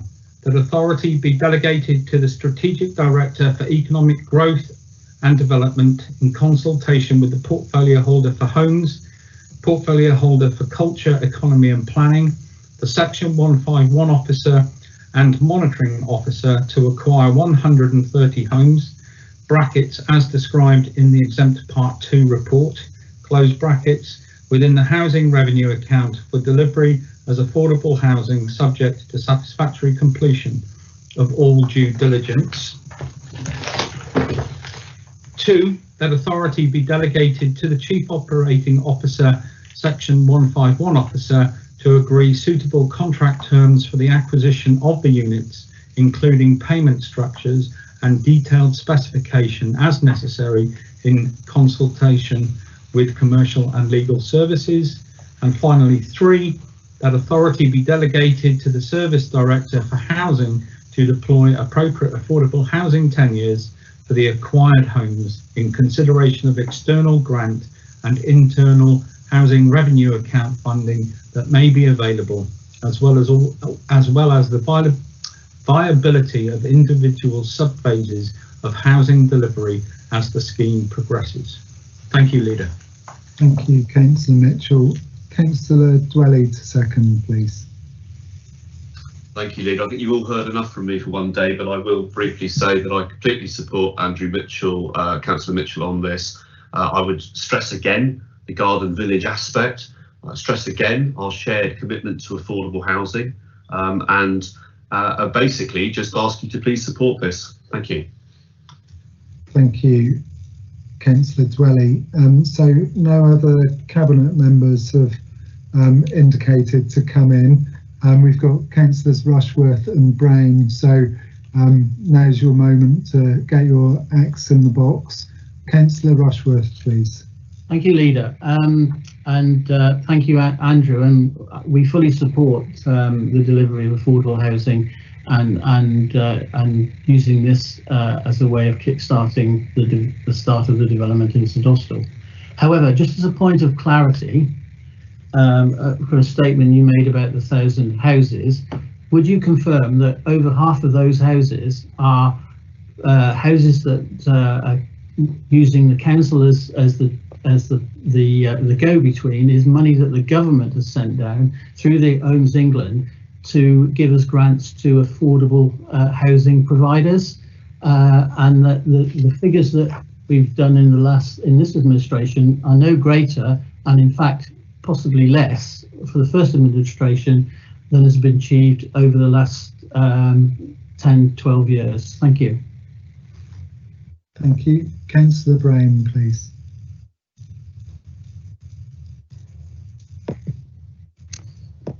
Yeah, I think Councillor Rushworth was making a general point. I want to comment specifically on the Westcar Clays development, if I'm allowed to, as a councillor who is proud to represent the parish of St Austell. This site is not in St Austell parish, it's not in St Austell community network, it's in the parish of Treverbin and the China Clay community network. But I think it's probably fair to say I go back on this to the days of Restore Moor Borough Council when I was planning portfolio holder, when talks with the government over this began. It's taken a long time for this to come to fruition. I'm very pleased it has. I've always taken the view that there is the potential here for better quality development to be provided than your standard estate or large estate development tacked on to the edge of a large town, and I still remain confident about that, and I am in regular contact with the applicants. I think it's ironic that obviously local people have had concerns over the years, but I think it's been ironic there's probably been fewer reservations about this whole concept from St Austell town than there have been from the China Clay community network area. But I'm pleased now. I think the developers have managed to achieve more public confidence through a lot of consultation, a lot of engagement, a lot of information. So I wholeheartedly welcome this recommendation without reservation. I'm pleased that things are starting on the ground there now. I understand why it's taken so long, and I think it's really good that Cornwall Council is coming in at such an early stage to help make it possible. Thank you. Thank you, Councillor Brown. So I'm going to take the third spot, not with a question, but with a comment as the lead cabinet member for the eco community over the last 3 councils. As Councillor Brown says, a great deal of consultation, but also delivery. So when we think about Langgarth and Hale, what can happen in the future, we've seen at the eco community road infrastructure, bus infrastructure, workspace all being delivered up front, and we're seeing the school and other facilities being delivered concurrently with this quality housing. So I'm really pleased that we're bringing this report forward, and that I and we are going to have the opportunity to support it shortly. So Councillor Mitchell, if you'd like to respond to Councillor Rushworth and Brown, please. Yes, thanks. I'll do it in reverse order if you don't mind, Leader. So I'd just like to thank you for your comments and as you say, the lead that you put in over the last, well, it's over 10 years, it must be, because I remember discussing the Eco Village the last time I was on the Cabinet, and that's some time ago now. So thank you for those words, and to Malcolm Brown, that we're now seeing something actually happen, which I think is generally welcomed and supported after a lot of effort put into consultation with local communities, not just in the immediate area, but also the surrounding area. I'd also like to thank Councillor Rushworth for his question. I can't at this moment off the top of my head give you exact figures as to what money has come from where, but there certainly has been a large investment working closely with Homes England. We have a really good working relationship. Some of the figures are also from the £15 million that we make available to our housing association partners to deliver affordable homes and units that would not have happened if we didn't intervene. So if I haven't directly answered your question, Stephen, I do apologise. But if you email it to me, I'll make sure you get direct answers and the percentage splits that you're looking for. Councillor Mitchell, in which case there's no one else indicated. So Democratic Services Officer, if we can move to the vote, please. Thank you, Leader. I'll take the vote by roll call. Please confirm whether you vote for, against or abstain from the proposal. Councillor Jeff Brown. For. Councillor Tim Dwelly. For. Councillor Mike Thorne-Gibbons. For. Councillor Julian German. For. Councillor Edwina Hannaford. For. Councillor Sally Hawken. 4. Councillor Andrew Mitchell. 4. Councillor Rob Nolan. 4. Councillor Adam Painter. 4. And finally, Councillor Rob Brotchell. 4. Thank you, everyone. I can confirm that all members have voted unanimously for the recommendations. Thank you, Leader. Thank you, Louise. So colleagues will be glad to know that I don't have any other business that the chairman considers to be of urgency, agenda item number 12, but we do have the part 2 papers. So agenda item number 13 is the exclusion of the press and public. So the committee is asked to consider a resolution that the press and public be excluded from the meeting for the business specified in the following items on the grounds that there is likely to be a disclosure to the public of exempt information of the following descriptions. 3. Information relating to the financial and business affairs of any particular person, including the authority holding that information. And 5. Information in respect of which a claim to legal professional privilege could be maintained in legal proceedings. There has been compliance with the public interest test provisions in the Access to Information Act as amended in producing these reports.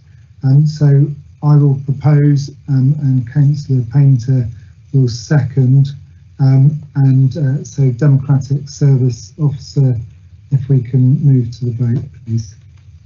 Thank you. Please confirm whether you vote for, against or abstain. Councillor Jeff Brown. 4. Councillor Tim Dwelly. 4. Councillor Mikey Thorne-Gibbons. 4. Councillor Julian German. 4.